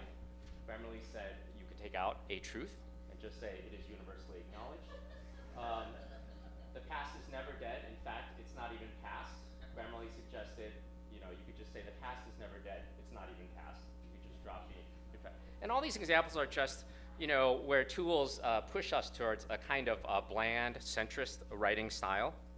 I never feel more alive than when I reject a Grammarly style suggestion. Another example of just, so I think of, people talk about Web 1, 2, 3. I think of the internet in sort of eras determined by what was the dominant algorithm that drove human attention in that era. And so in the first era, it was Google's PageRank. This is the web era. And one thing everybody knows, if you've ever looked up a recipe online, is this is the top of a recipe I've used before, and then the right is just the full web page where the recipe is at the very bottom. You're like, why are recipes so long on the internet? And it turns out a lot of it is because of the way Google PageRank ranks recipes. And they want a lot of weird, unique words, and so people tell a long story about how they came to do the recipe. And Google really preferred if people scrolled to the bottom of a web page, it showed interest. So if you put the recipe at the bottom, you would get a higher weighting for specific search terms. Another example of how writing changed online was just the interface for which we wrote. So when the smartphone came along, this is kind of like the second era of the internet, we started to see the rise of these internet acronyms. And a lot of that was because it's just very hard to type on the iPhone screen accurately, and it takes a lot of time. So we saw an explosion in the use of these little abbreviations. Another thing that happened was, and I saw this distinctly, was the transition from using emoticons to emoji and then to GIFs and everything, because humans always want to bring their expression into language. And it's very hard. In the early days of Amazon, when we were just on email, there were a lot of misunderstandings, because if you just write in text, sometimes the tone doesn't come across, and if you're not a good writer, there could be misunderstandings because people felt like people were being very curt with them. And so we started putting in emoticons and emojis, and that has continued. You have Snapchat, and then now with generative AI, you may have even more advanced tools for doing that. I don't know if anyone's read the Three-Body Problem or trilogy. It's a sci-fi trilogy, and in it there are these 2 axioms of cosmic sociology. I don't want to spoil the book, but when I wrote Status as a Service, I sort of based 2 axioms about social capital on these. But the reason I want to bring this up is I want to talk about why writing was shaped by social media in a very specific way. And so I came up with these 2 axioms of online sociology, which are related to the sci-fi trilogy's cosmic sociology. And that is that every writer seeks an audience, and the amount of writing online goes to infinity, but the amount of reader attention is finite. In the sci-fi trilogy, the 2 axioms explain why certain people do something when we have a first encounter with aliens. But in this case, I want to talk about how the second era of the internet really shaped a lot of writing language. And so the dominant algorithm of the second era of the internet after PageRank is the social media engagement-based algorithm. That directs more human attention on a daily basis than any other algorithm in the world today. And so we are all in the mode of try to write engaging language. Some interesting examples that were successful early on, some early forms, you might say, that evolved to do well in the social media era. One was the TED Talk, with this famous article in The Drift called Inspires Thing. And Chris Anderson, who took over the TED Talk industry, he wrote this guide to doing a TED Talk, and he said, look, the key is you have an interesting idea, and then you attach it to an interesting story, and boom, you have the TED Talk. Another funny parallel to that, so if a TED Talk was like the video equivalent of the most viral type of language, the medium think piece was its like written cousin. If I say medium think piece, it's almost like most of you probably already know what I mean. It's like a TED Talk. You know, a TED Talk's about like 18 minutes. It's Inspires thing. A medium think piece is about a page and a half. Has like one idea blown out to like 4 paragraphs. And these forms evolved because they were the things being shared. And so there's a reflexive nature of social media made more people write the things that were being spread. I like this Bruce Sterling quote. He said, if blogging is like being beaten to death with croutons, Twittering is like being eaten away by a sandstorm. And I want to talk a little bit about Twitter because I think Twitter is a great example of something where the online space really shaped how people wrote. So C.T. Nguyen had has this research paper called How Twitter Gamifies Communication. But basically, you know, games are simplified forms of real life. That's why we play games, that's why they're fun. Is it good for our discourse to be gamified in the way that Twitter did? I would argue no, but no matter how you think about it, it's really true that Twitter really changed the way that a lot of people wrote. And one sort of mathematical or scientific way to show this is that in the era pre-Twitter, people who wrote chatbots and were competing in the Turing competition were trying to understand, like, how can we emulate human language? And what they found is arguments are a very unique form of human writing, which is stateless, meaning to decide what to write, you only need to look at the previous statement. You don't need to look at the whole history of it. And when I look a lot of Twitter people yelling at each other online, I realize that it also is stateless. That, and there's something about that that is like the most robotic form of human communication. I used to say that the more followers you would get on Twitter, the more you would start writing like a fortune cookie. And so I thought of tweet storms really as sort of this, like, it's like fortune cookie aphorisms all the way down. And that's just because of the incentive model of, like, you know, each tweet stands alone, and, you know, you like each one has to be like shareable. And so a certain style of communication came about.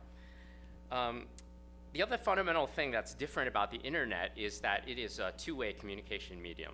And what's funny is Walter Benjamin even wrote about this in 1935. He already at that time was like, wow, you know, a lot of readers are writing now. This is really going to change things. This is crazy. If he were alive today, his mind would be blown by how different it is.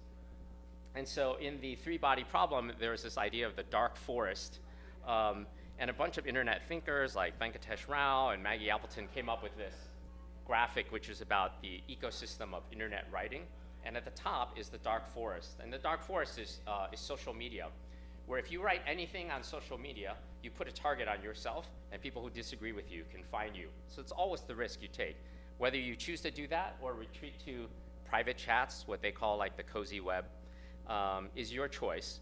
But when you write online, the biggest, maybe the biggest change in modern life is just that the idea that you can be attacked by a mob. It's a very different time from the offline writing world. David Foster Wallace railed against postmodern irony. If he had lived longer into the era of the internet, I think he would be fascinated by how irony is used. So he thought postmodern irony's problem was that, you know, it had been employed in the 60s and 70s by a bunch of writers who were upset at institutions and authorities in the 60s, and they were disillusioned, and so irony is a way to write back at them. And Foster Wallace said, well, this leads to a very detached, emotionless, you know, unconnected populace. But if you think about irony in the modern era, in the internet era, it's become just the dominant idiom of writing. And I'd argue part of it is because of the dark forest of the internet and the fear of cancellation. So there's this great concept called Schrodinger's douchebag. There's also like the less a polite version called Schrodinger's a-hole. But the idea is that online, if you want to put out an offensive idea, you can do it, and if someone is offended and takes offense, you can just say, well, I was just joking. And if they agree with you, you can be like, oh yes, I meant it. And so irony, I think, I've noticed that irony is used really now as a defensive shield when you write online, and part of it is because if you put out any opinion online, the internet is very efficient at finding people who disagree with you. So irony almost becomes this, this mode of just protecting yourself. The other thing, we talked about the TED Talk earlier, we talked about the Medium think piece. This is also the dominant era of memes. And I think that memes are a natural sort of outgrowth of social media algorithms. They're kind of like, you can think of it as like the most evolved form of writing. People would test this. You could put a little funny thing, attach it to a photo with impact, use impact font, and it would just get many more shares. And so because we copy each other, and we copy successful tactics online, we've seen just like memes explode to an unbelievable degree. A really fun version of algorithms influencing writing is this. You can go to this restaurant. It's on 2nd Street here or 2nd Ave in New York. It's called Thai Food Near Me. I've never been there, but obviously you all know why it's named this. On Google Maps, I found that it has a 4.9 star rating out of 5, so it might be pretty good. So I want to conclude by talking about the last algorithm, which I think we're transitioning into from like the first era was PageRank, second era was social media, engagement-based algorithms. The third era is really AI. I used Gen AI to make this because I tried Googling for a photo of Prometheus like stealing fire and taking it from humans and giving it to computers, and I couldn't find any image, so I'd have ChatGPT make this image for me. Right now we're in this era where it's really fascinating. There's like this new job of prompt engineering. You have to, figure out how to write the right prompt to get a large language model to generate something. And I was trying to think of what is the equivalent of that, like prompt engineering. And I thought of magic, because I was trying to think of something where the way you say something really matters in whether it works.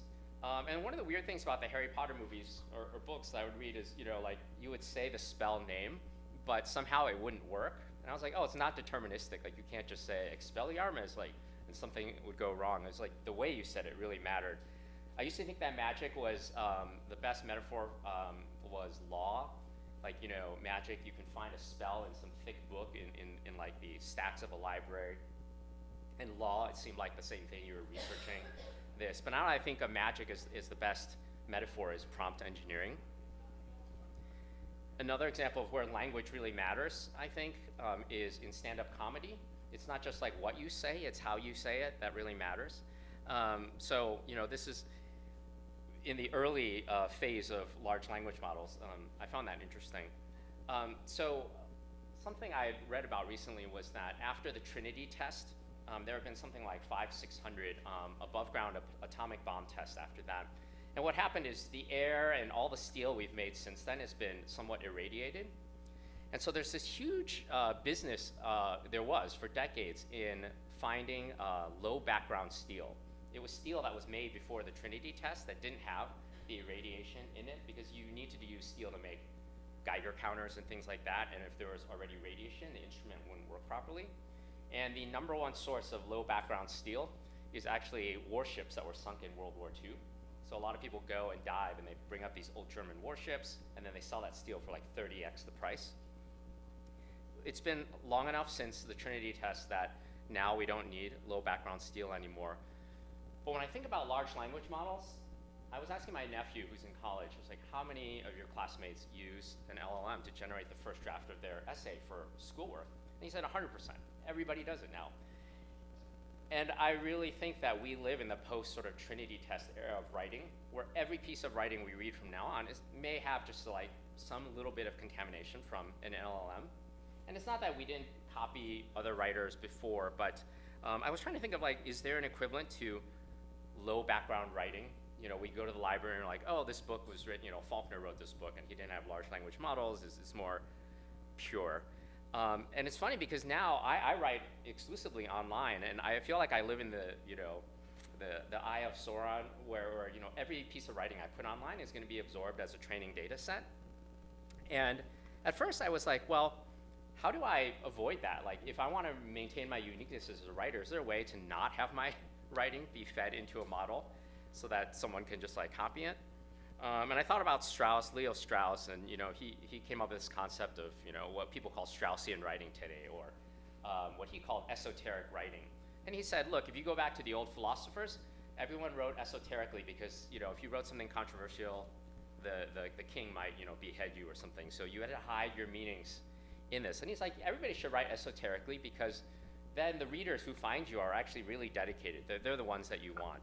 And I thought, is there some equivalent to hiding your ideas from these models?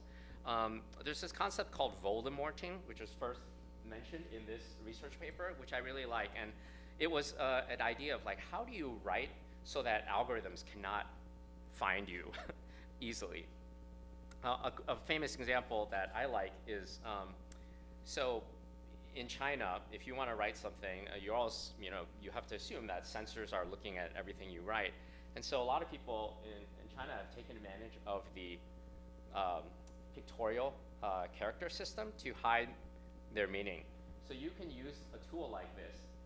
So the message at the top says, I'm safe, don't worry.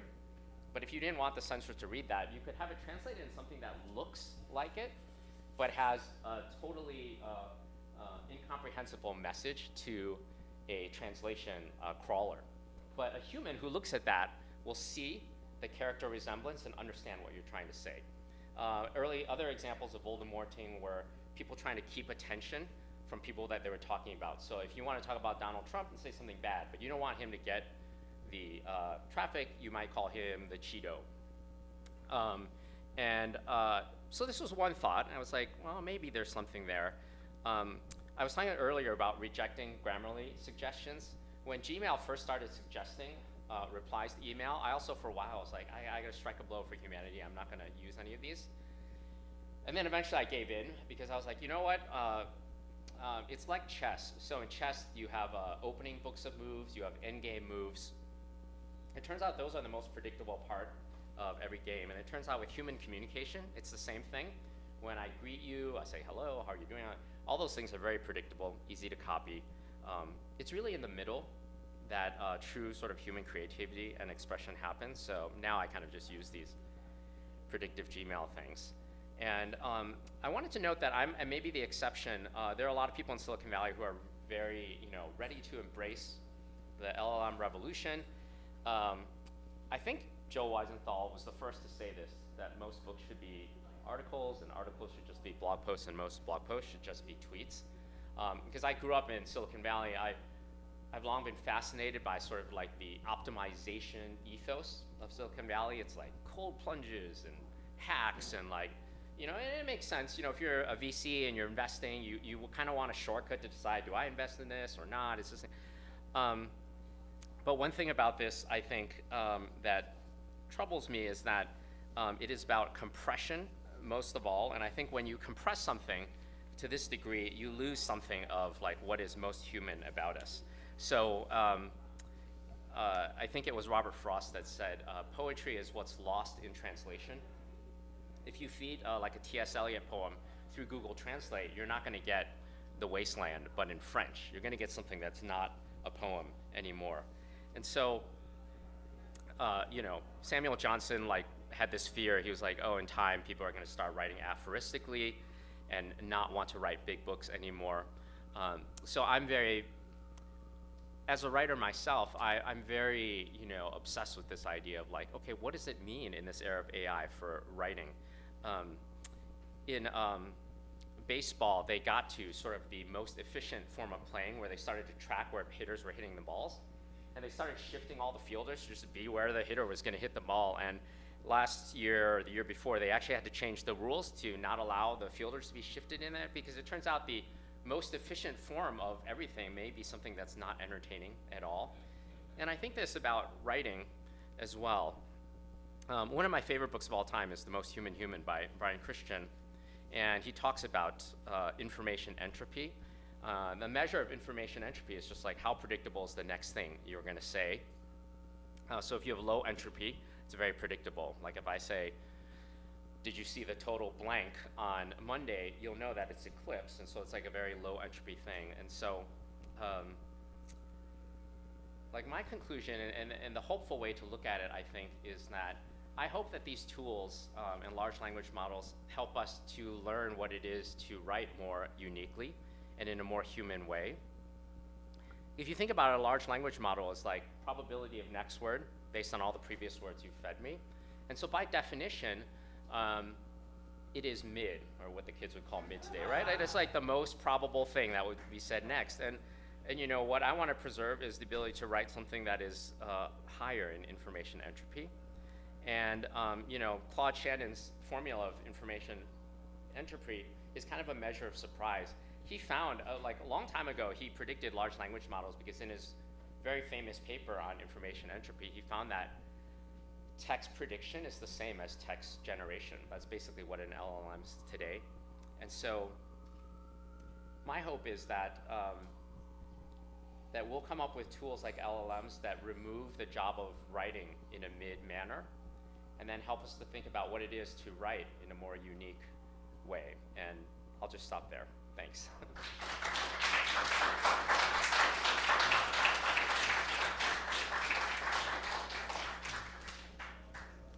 Open it up. Any follow-up questions? Hi, I was wondering, so one of the focuses that Amazon has is customer obsession, right? And so in the beginning you were talking about how the book publishers necessarily wanted a specific view or like a specific like way, like putting the book in the airport. Do you feel like now publishing is more customer centric, or like to get the end user better? I'm not sure that it is, and I think part of it is that, you know, Amazon doesn't really share much in the way of data back with authors. And most of the things, like people complain about Netflix, also people who create shows are like, oh, like if I knew where people were stopping the show, like that might be. And so I think I would be curious if that feedback loop would make things, would change the way people write. I certainly think that not all writers should obsess over just raw metrics. Like it can make you, it can lead to this thing where you end up like in a large language model writing just kind of the most predictable thing. I think high information entropy and surprise is, you know, it's like chess, you know, where the opening chess book and the endgame chess book don't meet. In the middle is where true chess is played, because it's unpredictable. And I think that a little bit about writing. So I don't know, I'm mixed. Do you have any personal strategies for doing this like less predictable writing, in the sense that like some people talk about like reading less when they're writing stuff because they don't want to be influenced by other people's writing? Like, what do you do to kind of drive? Yeah, I really do believe in the sort of Walden Thoreau like going offline thing. Part of it is like I've recently been obsessed by a couple things that I read and saw. One is Mark Harris had this video that you can find on YouTube called The Slow Cancellation of the Future. And then there was an article a few months ago in the New York Times about why culture has gone stale. And then there was that piece about the Airbnb-ification of design. And all of these are related. They all say that like something about culture kind of just like hit the skids when we hit the 2000s. And you know, the most likely explanation is that the internet, by bathing us in the ideas and thoughts of everybody else, has made us just super mimetic. And it's just hard to avoid. Like I saw a video interview with a hip hop star who's just talking about, oh, like rap has gone stale too, because like you're just eating your own tail. So I do think that some amount, like I haven't written much in the last year, and I've been trying to avoid being super online. Like I deleted Twitter off my phone for a while, and I was just like, okay, I need to just be alone with my own thoughts. And you know, Seth wrote that book about the NBA. One reason I think some of the best players in the NBA now come from overseas is that they don't come out of the US AAU basketball system where they're all coached in the same way. You know, someone like Wembanyama or Jokic are these super big guys, but who can dribble the ball and handle the ball. Like, you might not be asked to do that if, you know, in another era of AAU basketball. So I think some amount of isolation is good for creativity. Yeah, go ahead. Something that I think you're exceptionally good at in your writing is the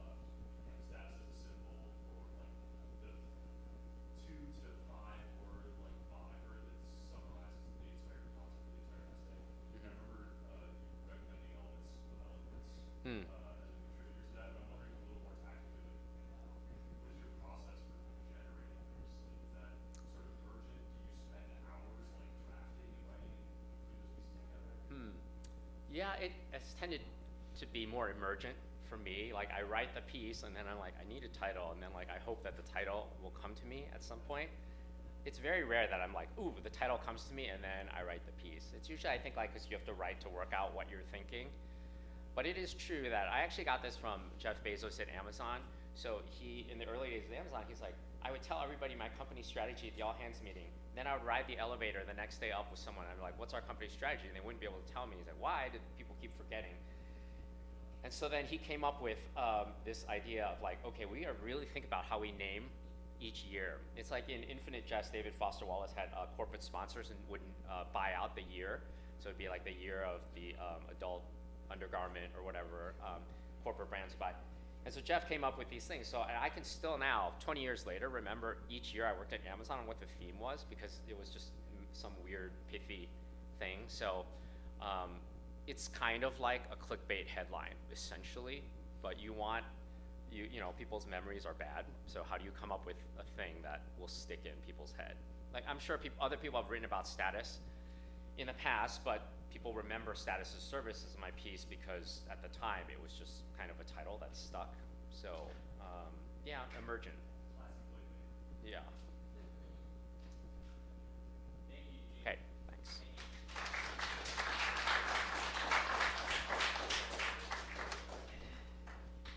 All right, next up, Brian Gallagher.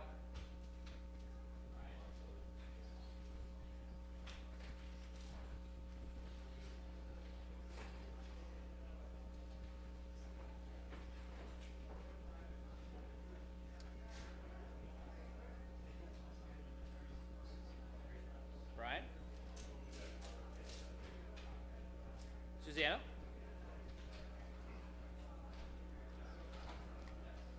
Take a 5-minute break.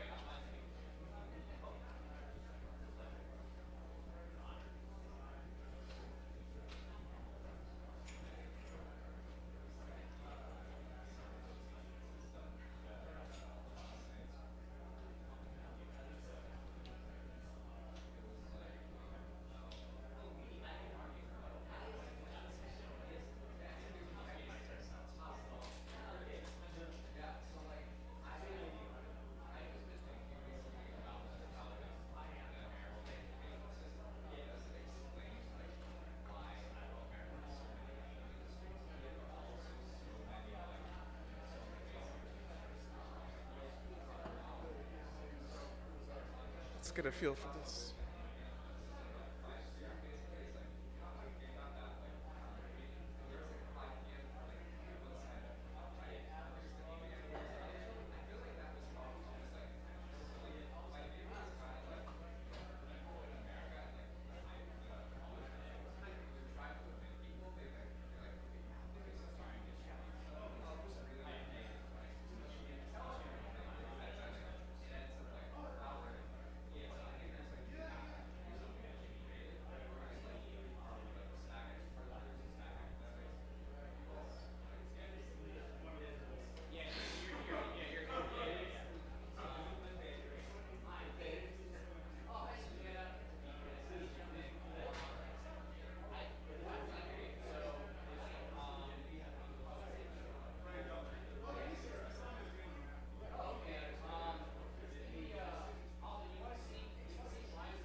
That's not it? Oh yeah, that's me.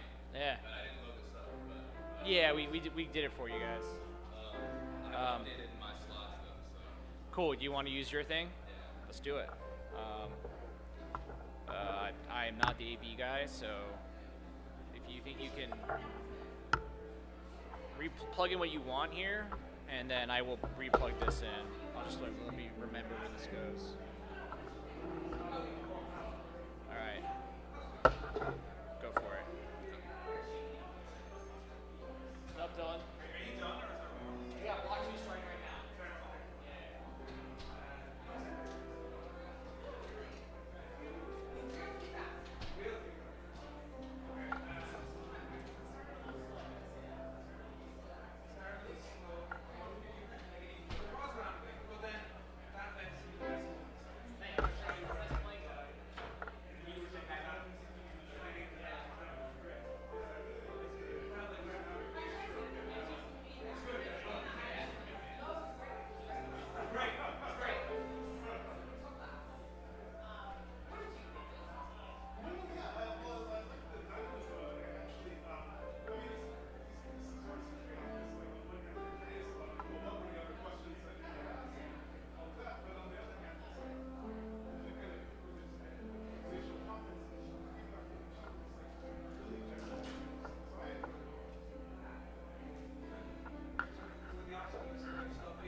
Whoops.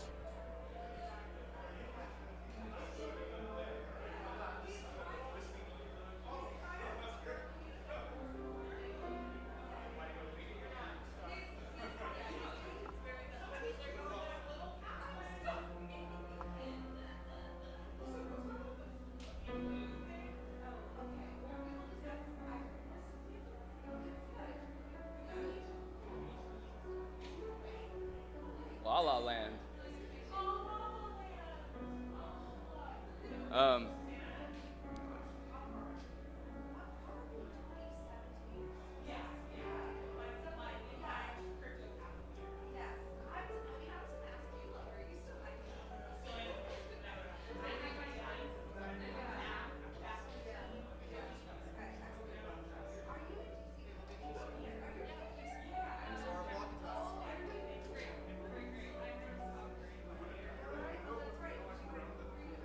What? All right, yeah, there's a little technical difficulties. Exactly.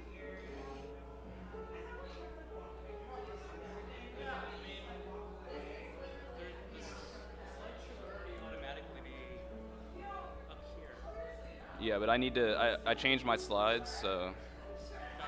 But is the other I'm PowerPoint there loaded? Like the PowerPoint that was already? Yeah, so this is your guys' computer, it's not mine.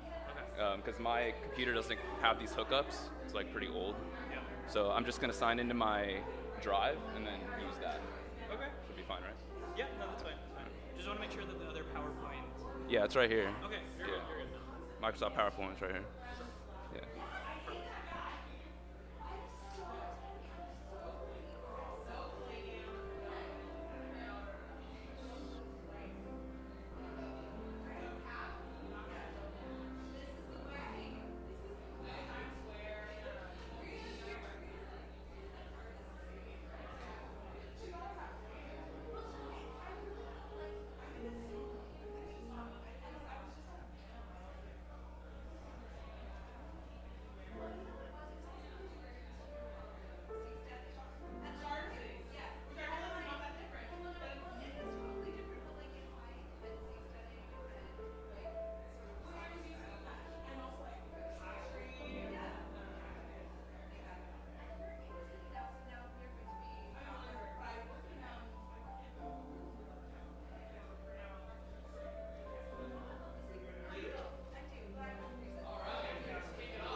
not have these connections, so I have to sign in to my drive to use my slides, if that's okay. Are you good? Are you ready? Yeah, it's just, now it's asking me to verify, so Did you have Wi-Fi? what is the Wi-Fi?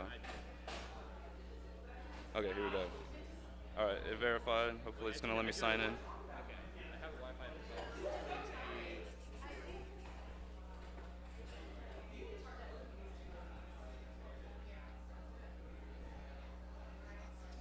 All right, 45. Verifying. I think it's working.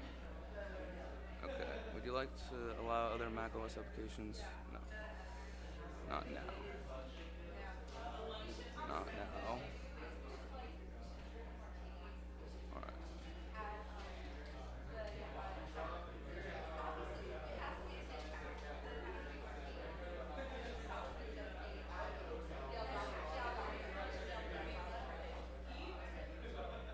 Let's open.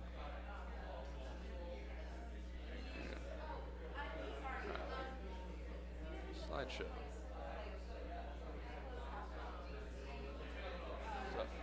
Working? Are you sure? Hi everyone, we're going to start block 2. First up right now, thank you. All right.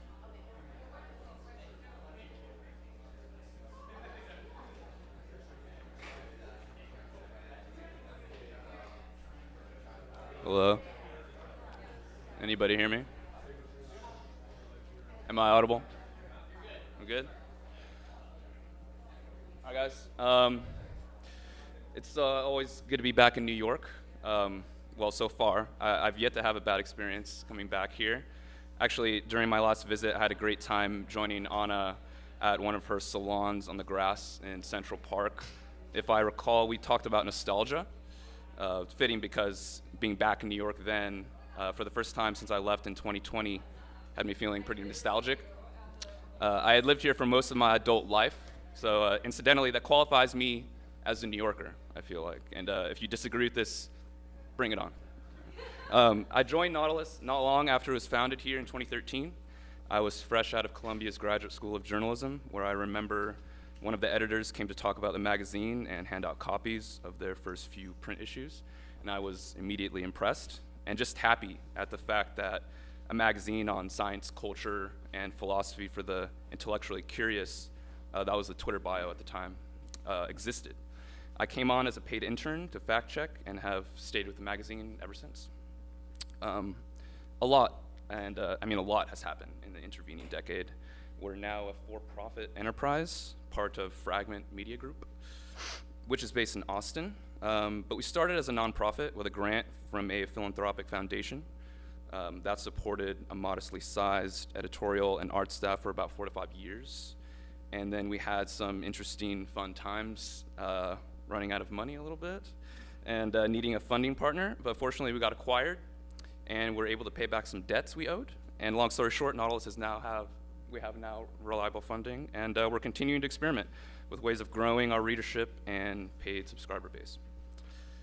The most promising avenue, the boss tells me, for fostering a community, I know that word is kind of a weird word, of readers willing to pay to support the writing they value is a compelling newsletter.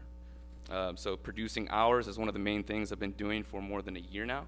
We're still very much in the trial and error, A/B testing phase, seeing what apparently works and what doesn't.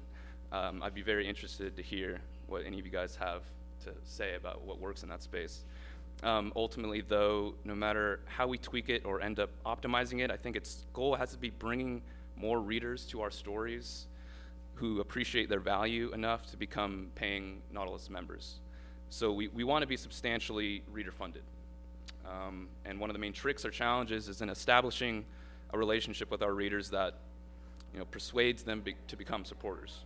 And ideally, a reader won't pay for just online access, but for a print subscription. So one look at inside of our magazine.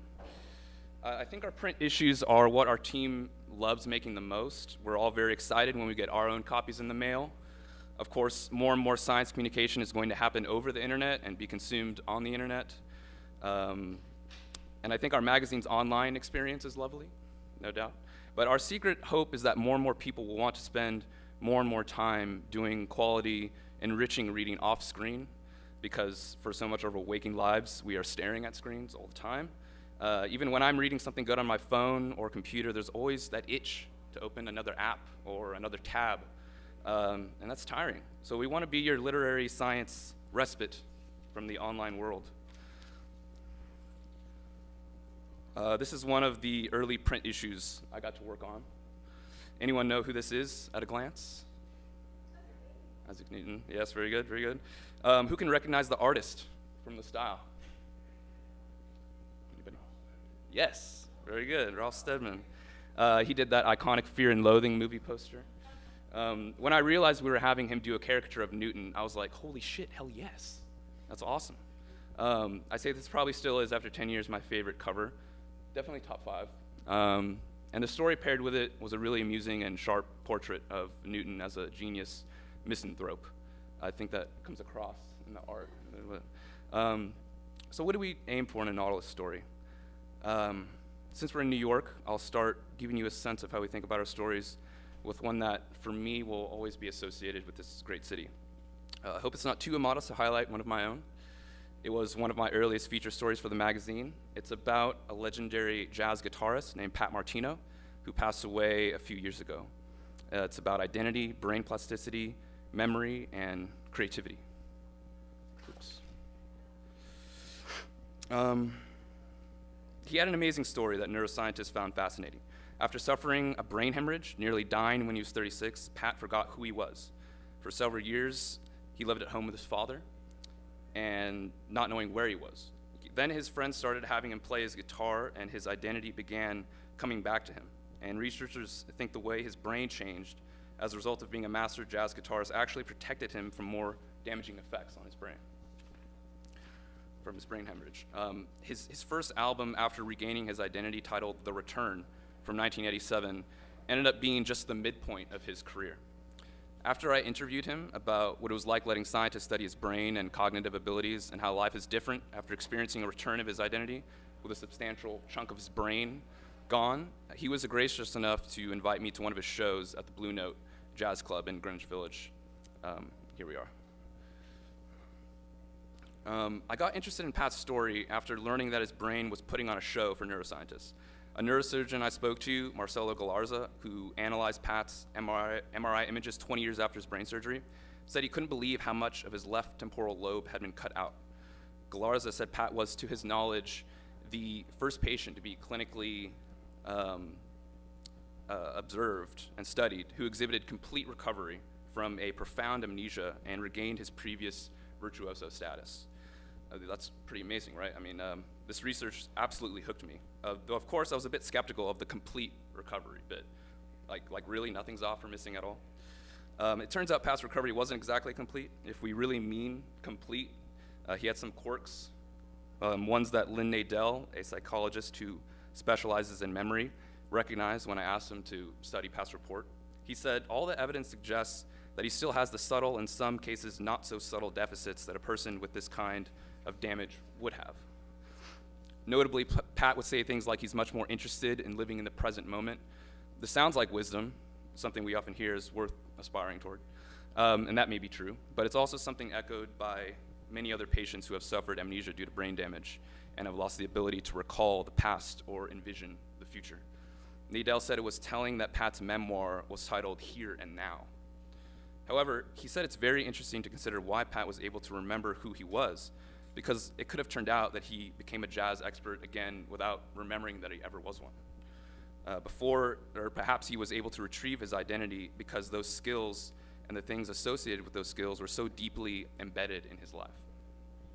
It could be that traces of Pat's identity left after the surgery were bound up with his muscle memory for playing guitar.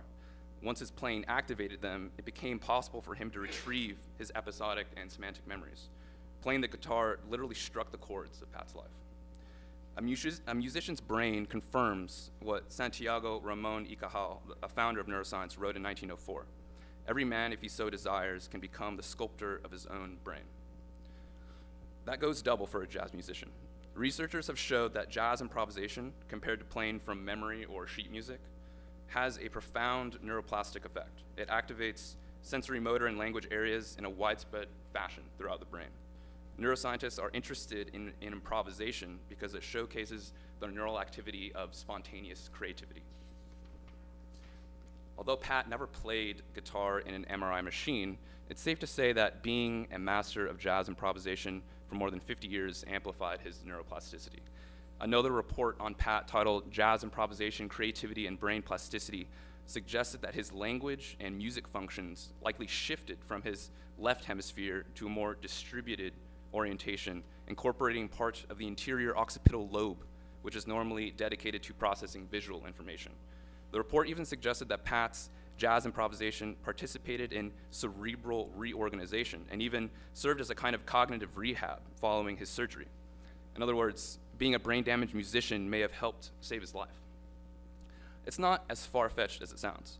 A 2014 study in Neuropsychology Review maintained that training-related changes that take place in the brains of musicians may have a beneficial effect on their cognitive outcome and recovery following neurological damage.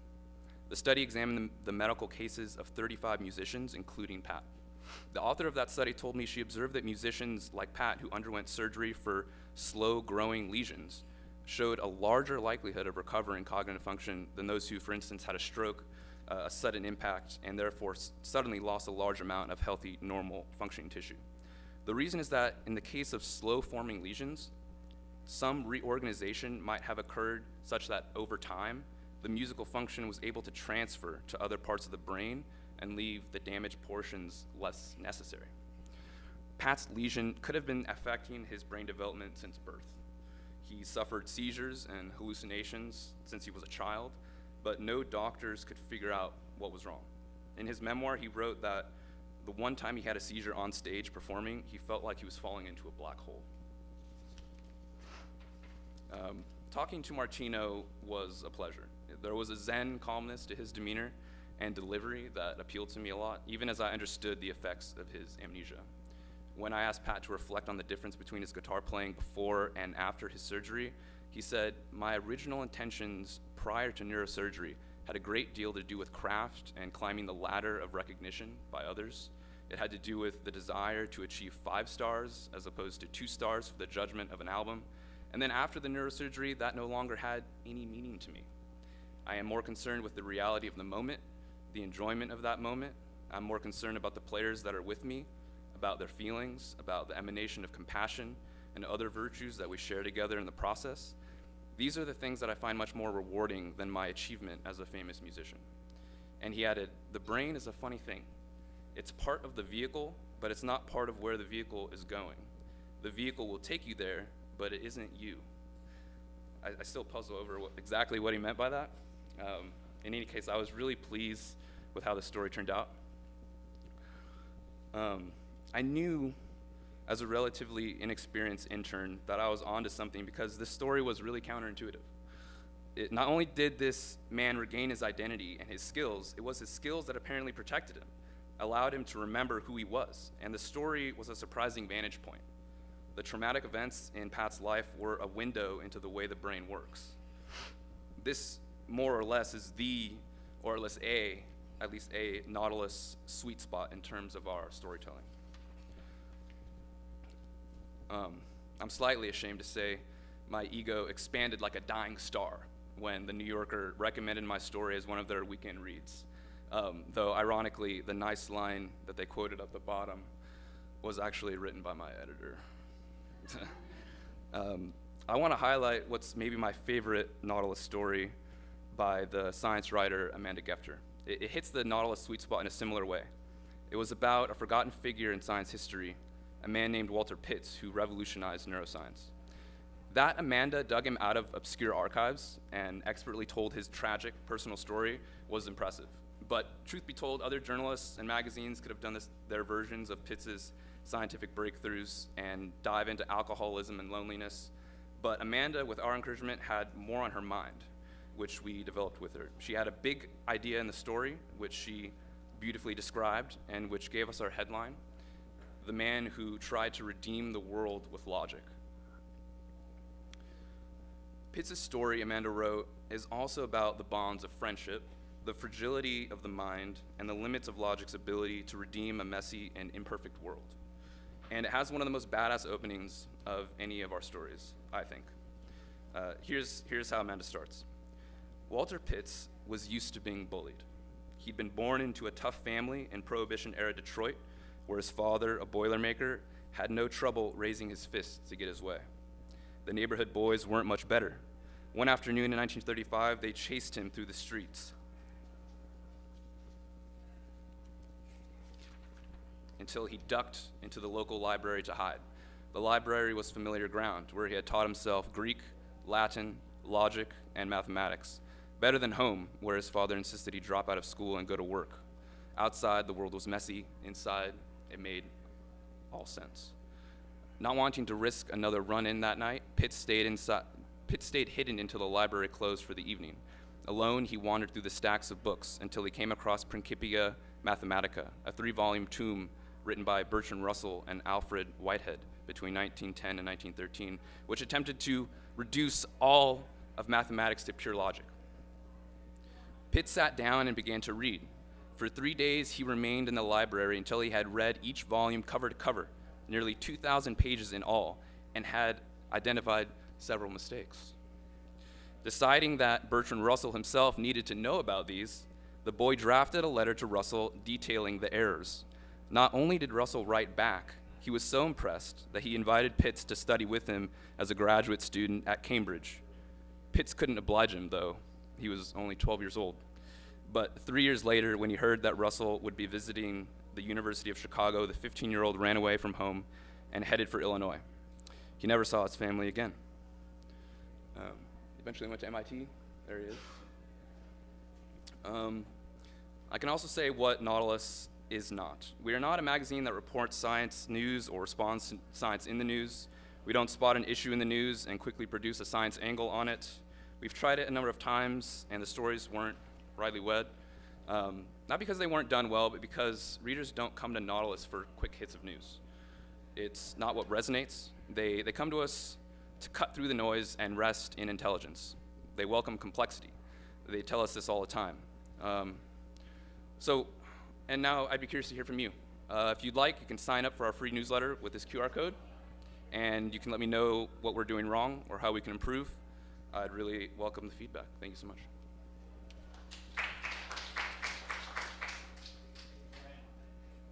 Next up is Susannah.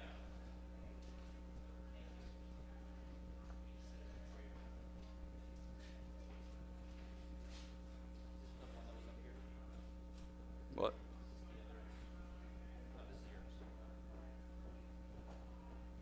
Okay. Where's the other? Yeah, that's yours. It's the PowerPoint. Okay, right.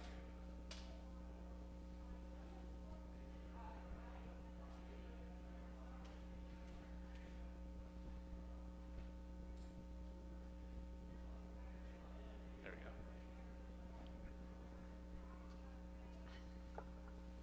Hey guys, I realized I should have said in the age of ChatGPT, which is what I meant.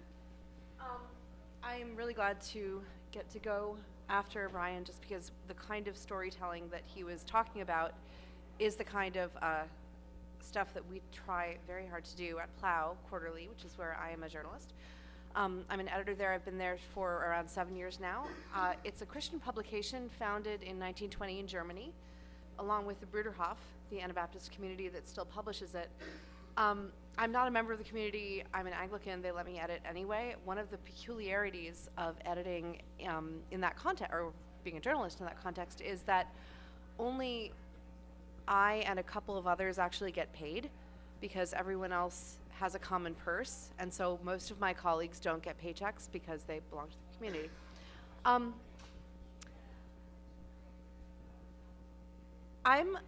I want to talk a little bit about the challenge of doing the kind of work that Brian does and that I do in the age of chatbots that can generate content.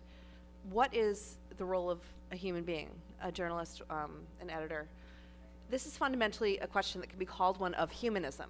The humanism of the Renaissance was a reawakening to the importance and powers of the human being, of the good, of the things that we can make, of the good of our own bodies and minds, of the possibilities of our action. the seeming abilities of ChatGPT and those sorts of large language models have led to something like the opposite of this, at least in our minds, potentially, a denigration of human powers. It's a kind of anti-Renaissance. Someone on Twitter, I couldn't find the tweet, quipped, I was looking forward to a future where humans made art and wrote poetry while robots cleaned the floors, but instead it seems to be the reverse. Several of the pieces that we have in the upcoming issue of the magazine, which is on technology, each of the quarterly issues features a different topic, addresses the sort of philosophical mistake behind their a misunderstanding of what it is when a chatbot comes up with text. It's not that it isn't good writing, it's that what it's doing is not writing in the sense that we mean it. At best, it is generating content. If what we understood we were doing as journalists, as writers, was generating content, then we don't have any role. But journalism isn't this. The kind of storytelling that Brian was talking about is not that.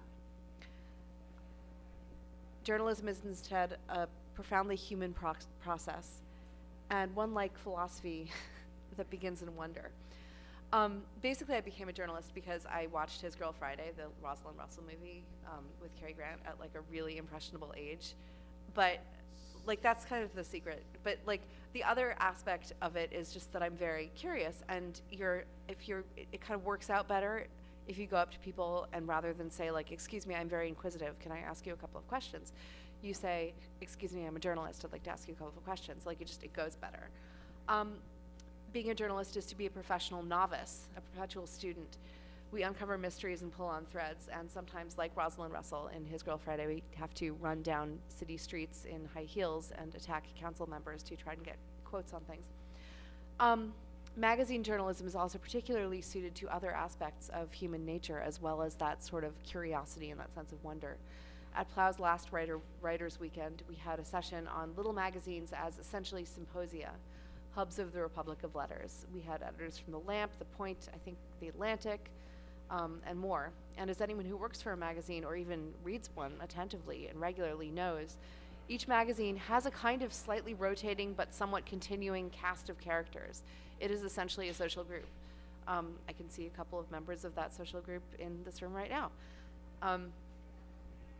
This is all true of journalism in general, and Plough's journalism is not different in kind from secular journalism. But I was asked to speak on the future of Christian journalism, and so I'm going to try to do that a bit. News values are the same everywhere. The kind of storytelling that Brian talked about is what we do or try to. It's simply that the Christian convictions on which we were founded offer a context for the same kind of work that all journalists are doing, and by implication offer an answer to the anti-humanism posed by the age of AI. The question about doing journalism is downstream of a bigger question. Why should a human do anything? What is it to do human life well? What are we all doing here?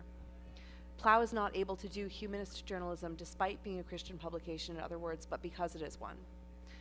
So what are some of these ideas that we're founded on? In 1920, when the magazine was founded, Eberhard Arnold, its founding editor, wrote a statement which is still at the core of what we do. Let's see, let me just scooch down this. This task is not tied to the church, but it is a religious task. It means penetrating down to the deepest life forces of Christianity and demonstrating that they're indispensable for solving the most urgent problems of contemporary culture. No advance in the education of the masses, no religious revival is possible without applying Christianity to every sphere of personal and political life. The practical efficacy of the highest spiritual powers must be proved in the world as it is. Man must take a creative and formative role in the world, becoming the master, not the servant, of chaotic physical reality, and I would say as well of technology. Creation and formation of culture is, in other words, an aspect of what has been called the creation mandate. As Christians understand it, when God called Adam and Eve to till and subdue the earth, when he later called the craftsmen to make the temple, he was calling all of us implicitly to help make the world. I'm not a woodworker, I'm not a farmer, I'm a journalist, because that's my role in helping to form the world, to create under God the Creator. Arnold goes on, we need a publishing house that will encourage Christians to take up the tasks required today to oppose all lust for war, all caste attitudes, all mammonism, by letting the Spirit of Christ rule. We need a publishing house, accordingly, that is attentive to all actions and events that resist the forces of self-interest, hatred, and arrogance, one that musters every element of truth wherever it may be found, doing so from a perspective that holds together the totality of the cosmos and world history. He was German in the 20s. They talked like that. So basically, this speaks to the aspect of journalism which is fundamentally an aspect of civic life, our political life together. Plough, in a characteristic Anabaptist way, looks at our friendships and our social groups and even our families as the most basic form of politics, where the actions of states are somewhat secondary. And politics is, of course, also part of that same creation mandate. With our primary allegiance to the kingdom of God, we are nevertheless bound to participate as dual citizens in our places here. Arnold again, with breadth of vision and energetic daring, our publishing house and magazine must steer their courses right into the torrent of contemporary thought. Its work in fields that are apparently religiously neutral will lead to new relationships that open new doors for our life's most important tasks. But that civic, culture-making, and activist task is only a part of the humane work of journalism. Joseph Pieper, in his Leisure, the Basis of Culture, inadvertently describes this other aspect of the journalistic task. He calls the human questions which we contemplate when we read and write and discuss a mystery, ever-flowing, unfathomable, inexhaustible. That is what the wanderer really experiences. Since the very beginning, philosophy has always been characterized by hope. Philosophy never claimed to be a superior form of knowledge, but on the contrary, a form of humility. I'm restrained and conscious of this restraint and humility in relation to knowledge. At the very most, a man might call himself not a wise man, but a lover of wisdom and a seeker after knowledge, a philosopher. To love wisdom for its own sake and the sake of prudent action, to seek after knowledge, to wrestle with ideas, to tell stories, to uncover secrets and expose the wrong and praise the right, and to do this as human beings, as part of the great human project of civilizational making, and to do this together. That is the humane task of journalism, and it is one which only human beings can do.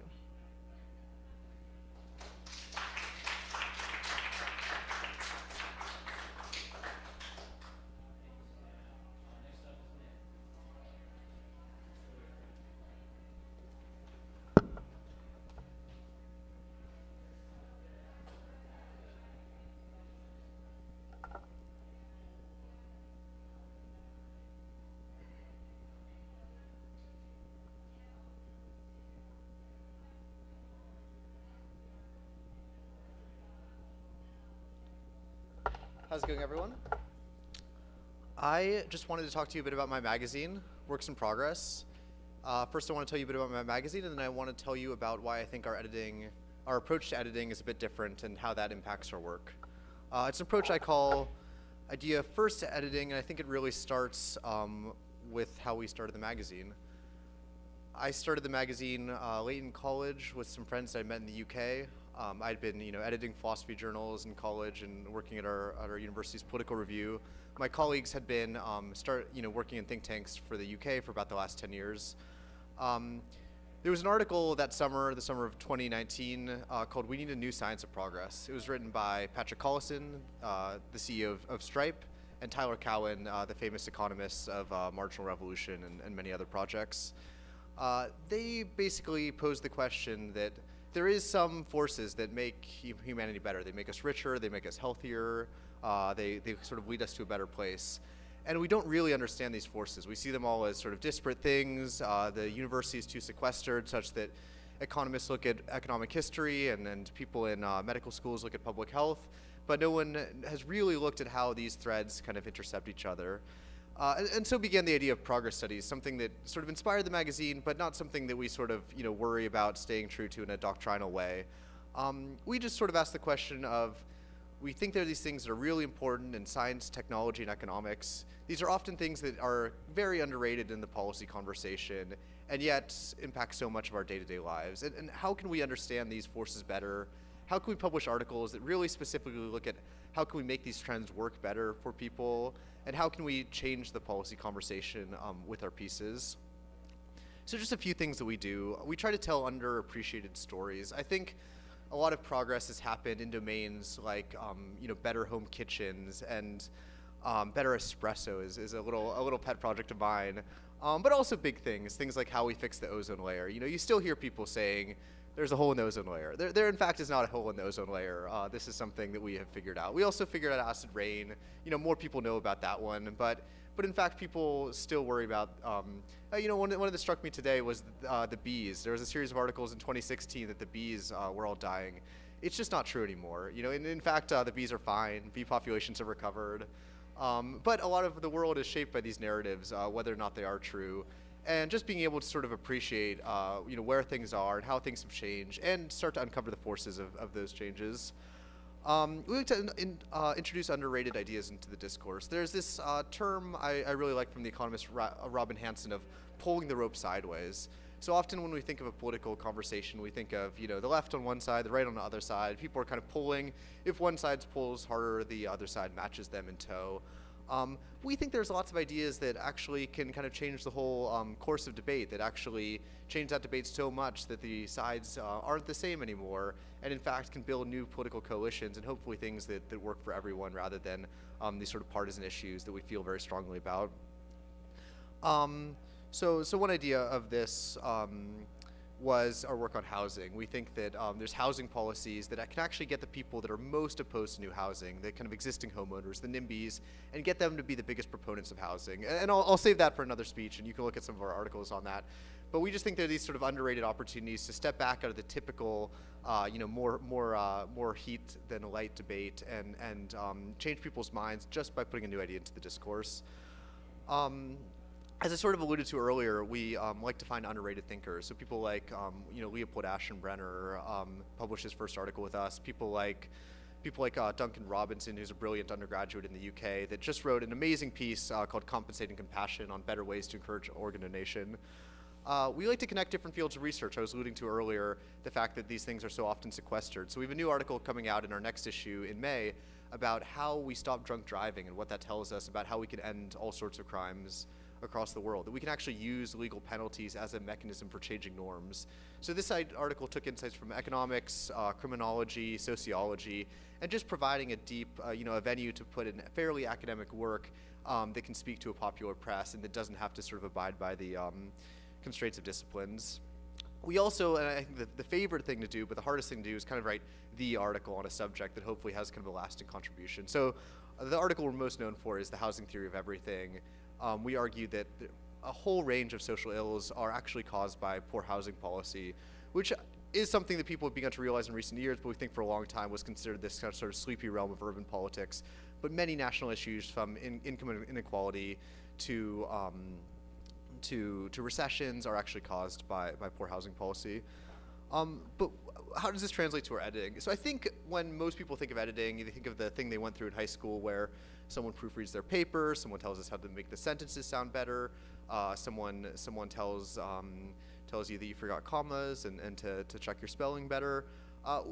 We do all that, but we sort of have an earlier mandate first. Because we're trying to do this thing that is something of a new field that hasn't been done before, you know, figuring out how to make things better, connecting disciplines.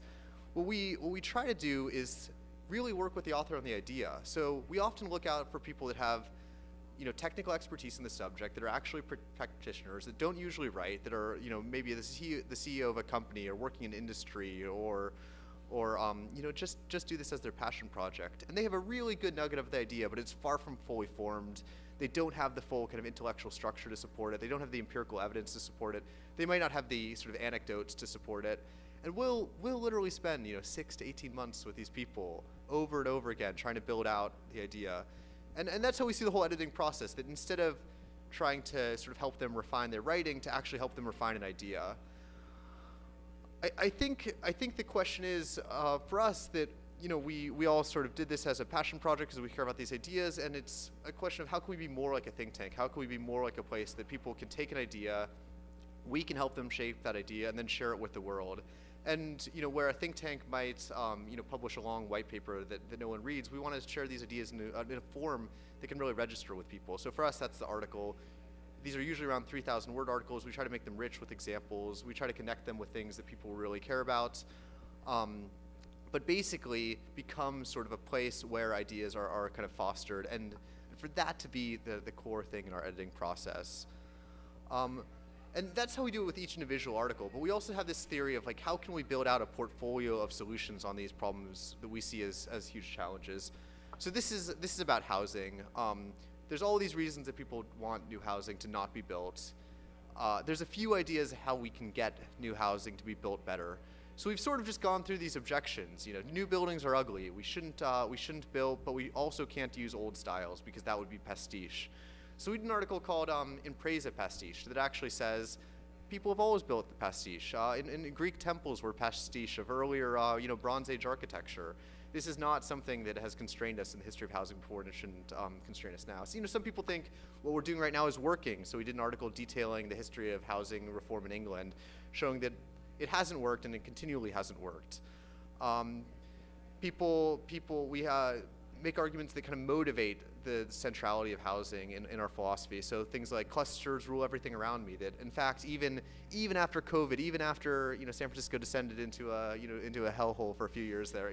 I grew up there. I love the city, but it's had some tough times.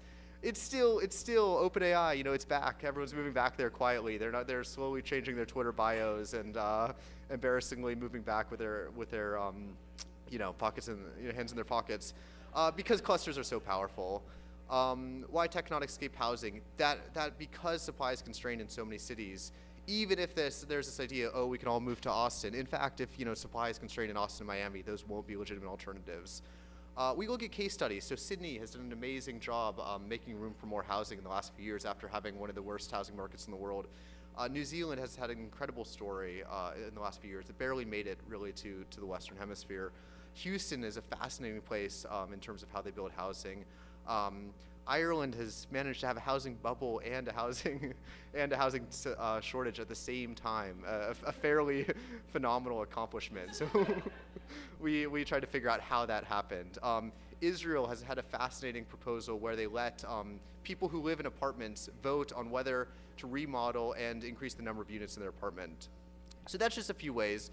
But basically the idea is in each article we want to refine an idea and make it stronger. But we also want to build out a portfolio of ideas such that if you wanted to know everything about how to change housing, how to change infrastructure, how to change science policy, that we could become a place to go to, not just to read news, not just to hopefully hear some great articles every quarter, but to sort of see a portfolio of ideas that stand the test of time.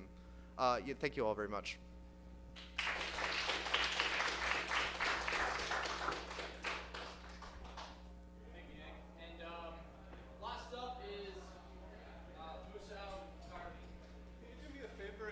Put the door open.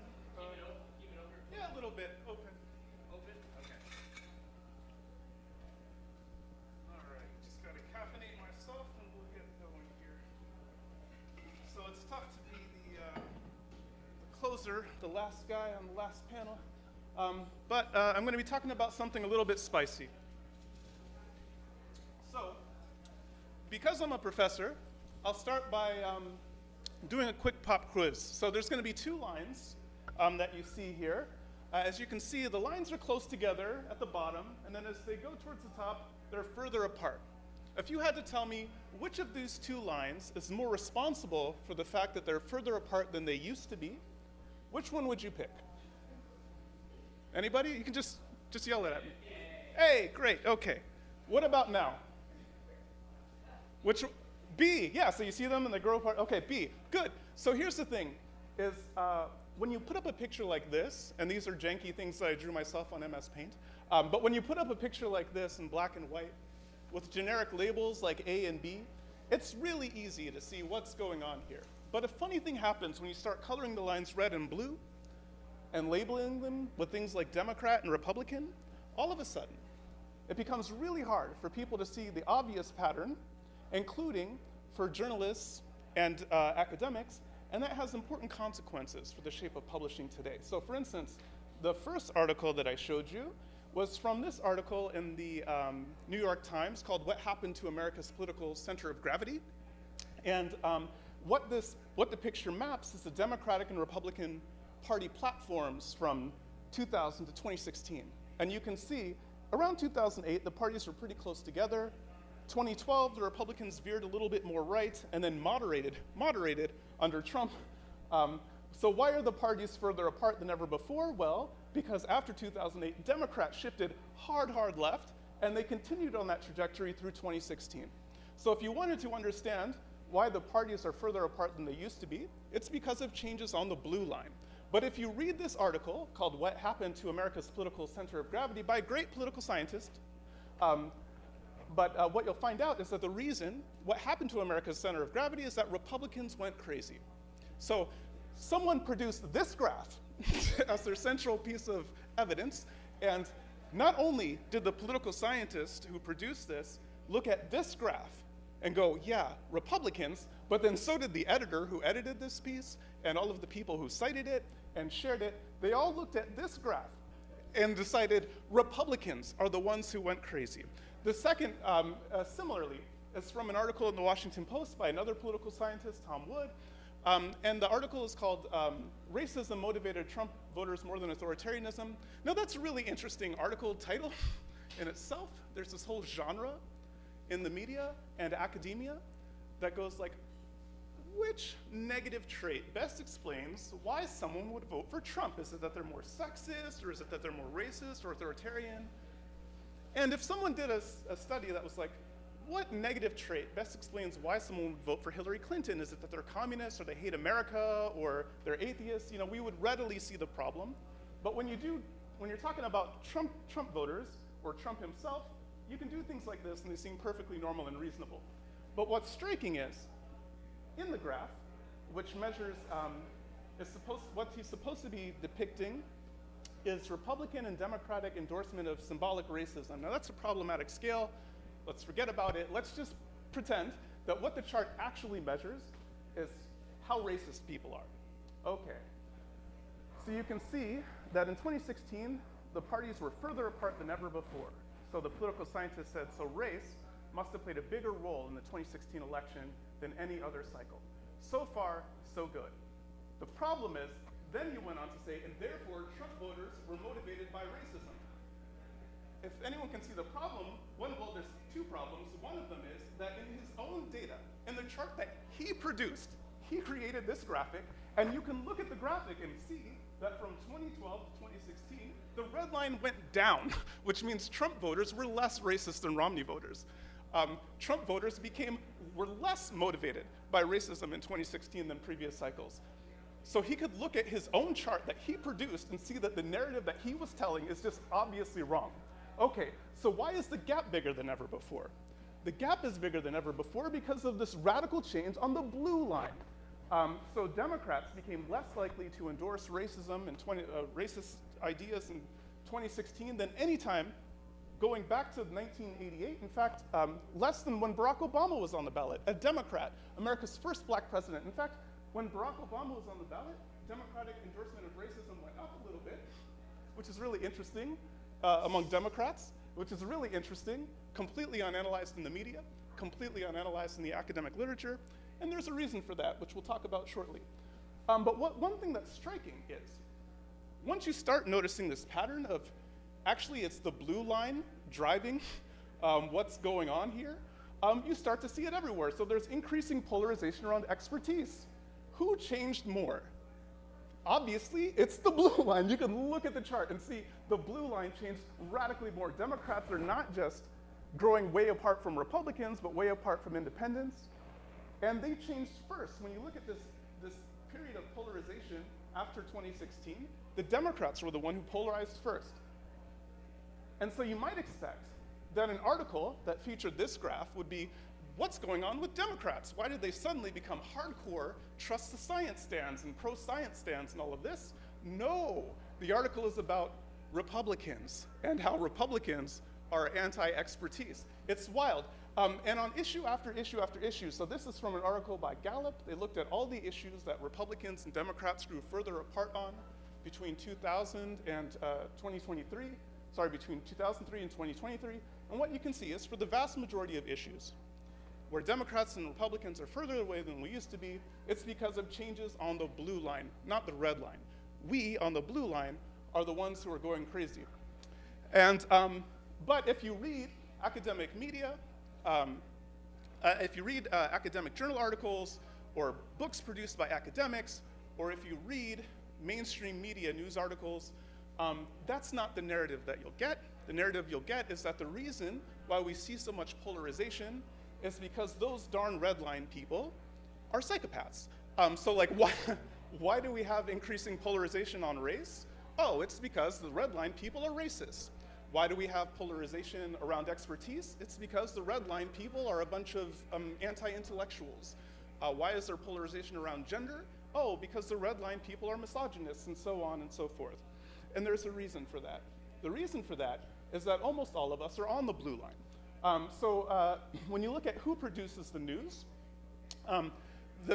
journalists are a really idiosyncratic slice of society in a number of ways. So for one, like racially and ethnically, we've seen significant progress since the 70s, but significant progress means now 18% of journalists are non-white, which is not exactly representative of America. It still skews male. In terms of education, there used to be a lot of working class journalists, not so much anymore. Today, almost all journalists have at least a bachelor's degree. The bachelor's degrees are in a shrinking number of fields now. It's almost all comms and journalism majors, and increasingly from elite schools. So there are studies that show, for instance, that prestige outlets like the New York Times have higher ratios of Ivy League grads than the Forbes 500 billionaires list. And then in terms of religiosity, also the overwhelming majority of journalists, so this is, compares rates of religiosity among journalists in the US and other countries. The US is here. And you can't really see this graph too well, but basically roughly 70% of journalists in the US describe themselves as secular. Only about 1 in 5 journalists in the US describes themselves as religious. And politically, blue line people outnumber red line people by 10 to 1. And in fact, it's even worse than that. Because if you look at most journalists self-identify as independent, but if you look at things like donations, like who do they donate to, or if you look at things like ideological self-identification, it's actually closer to like 9 to 1. So a lot of journalists self-identify as independent, but have never voted for a Republican in their life, and certainly wouldn't anytime in the foreseeable future. We're pretty much all on the blue team. Okay, and academia is no different. So this is a research that I produced for an organization called Heterodox Academy that looks at the composition of full-time professors in the US, and similarly, you can see that professors are this really weird, idiosyncratic slice of America, and one of the ways that we're really weird is that we're much less likely than the rest of America to be in any way politically moderate or conservative.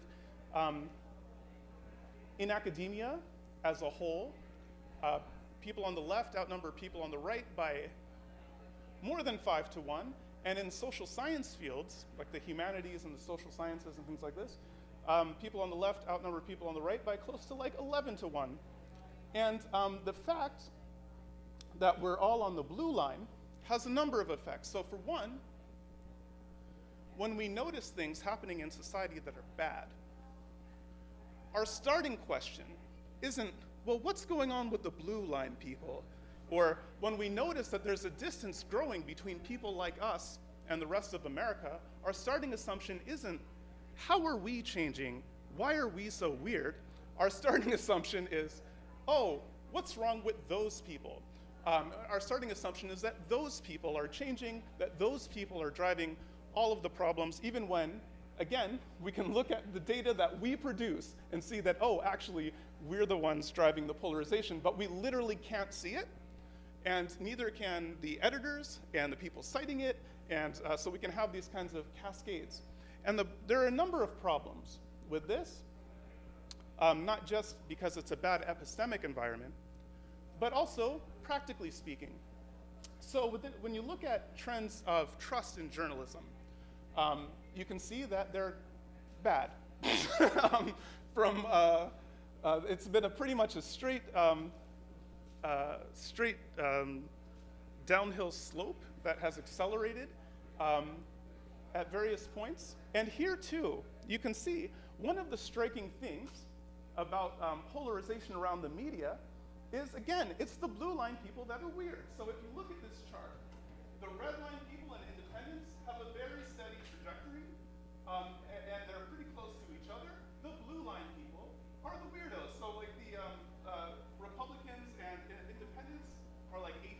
percentage points away from each other in terms of how they evaluate the media. Democrats are 30 percentage points away from independents, so like twice the gap, and even further away from Republicans. And while everyone else is doing this, we're zagging. But again, our starting assumption is that everyone else except for us must be going crazy, and that we're the ones who are, that they're entitled to trust us, that we deserve their trust. And the fact that the rest of America doesn't trust us is their fault.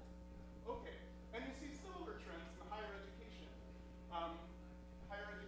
The share of Americans who think that, who have a lot of confidence in higher education has plummeted. And these trends don't just matter because Americans will feel bad about us and the work that we do, or they don't respect us as much as we think they should. They matter in a very material way.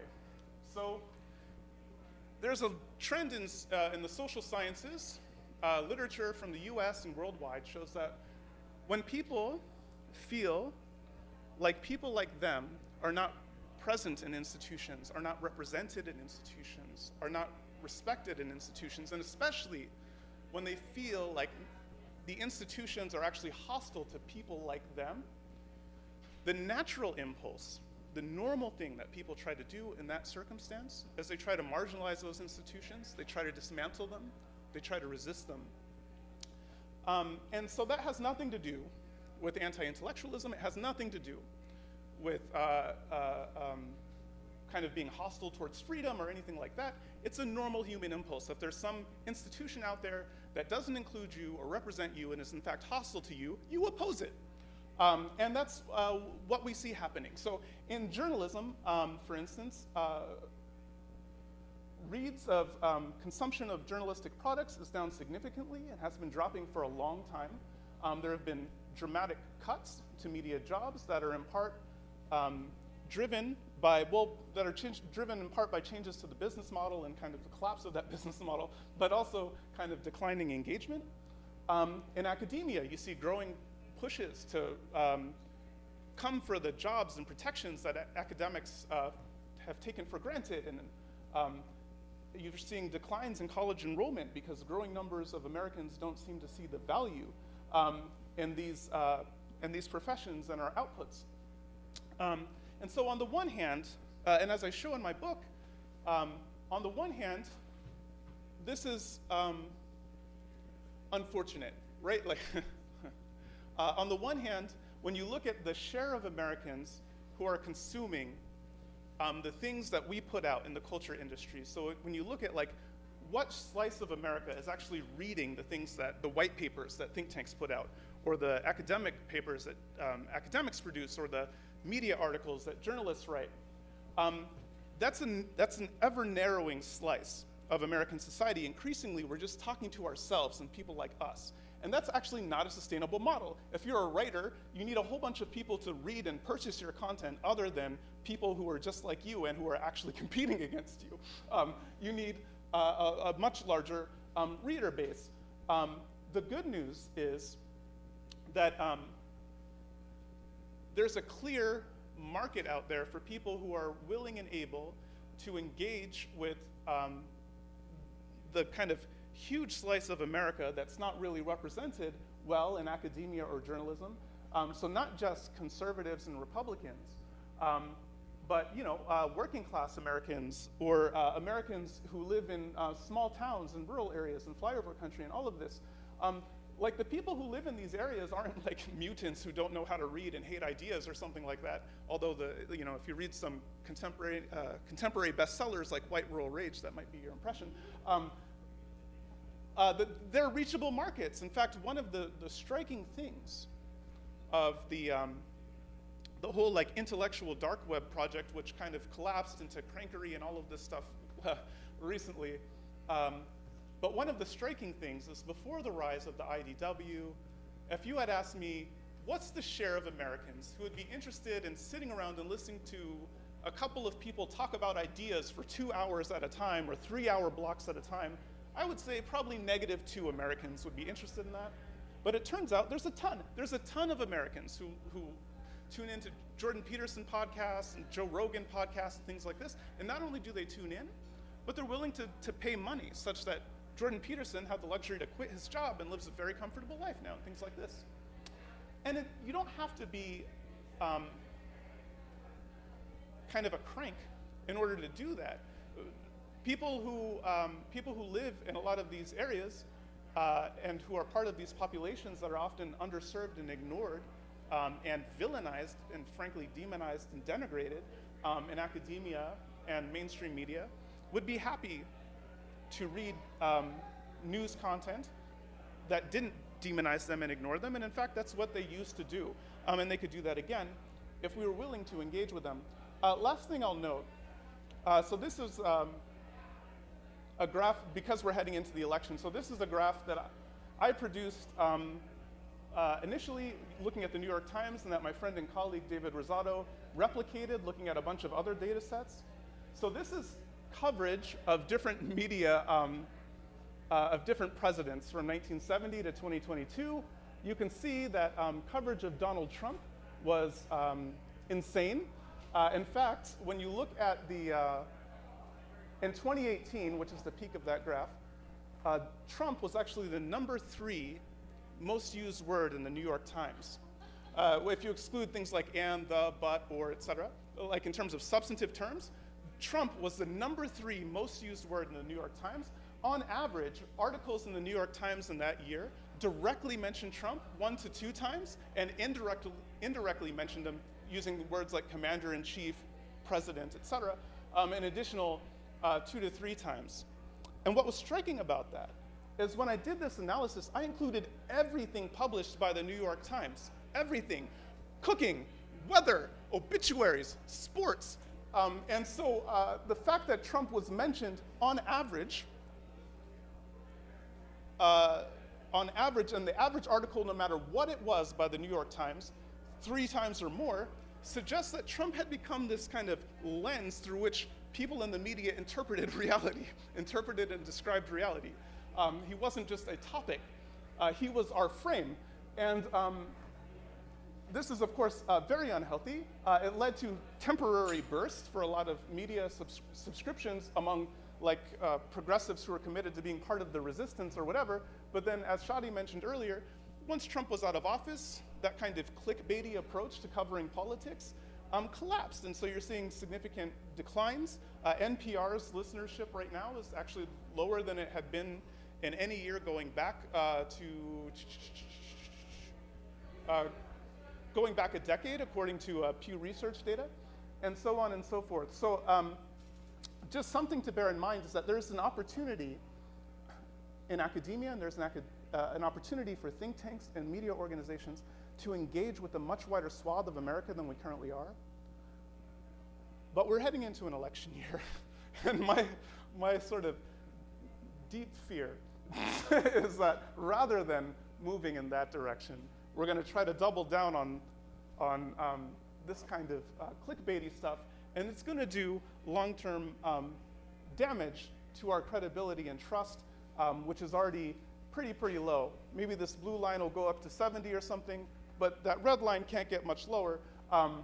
And just something to bear in mind in media and publishing as we move into this election cycle. Thank you.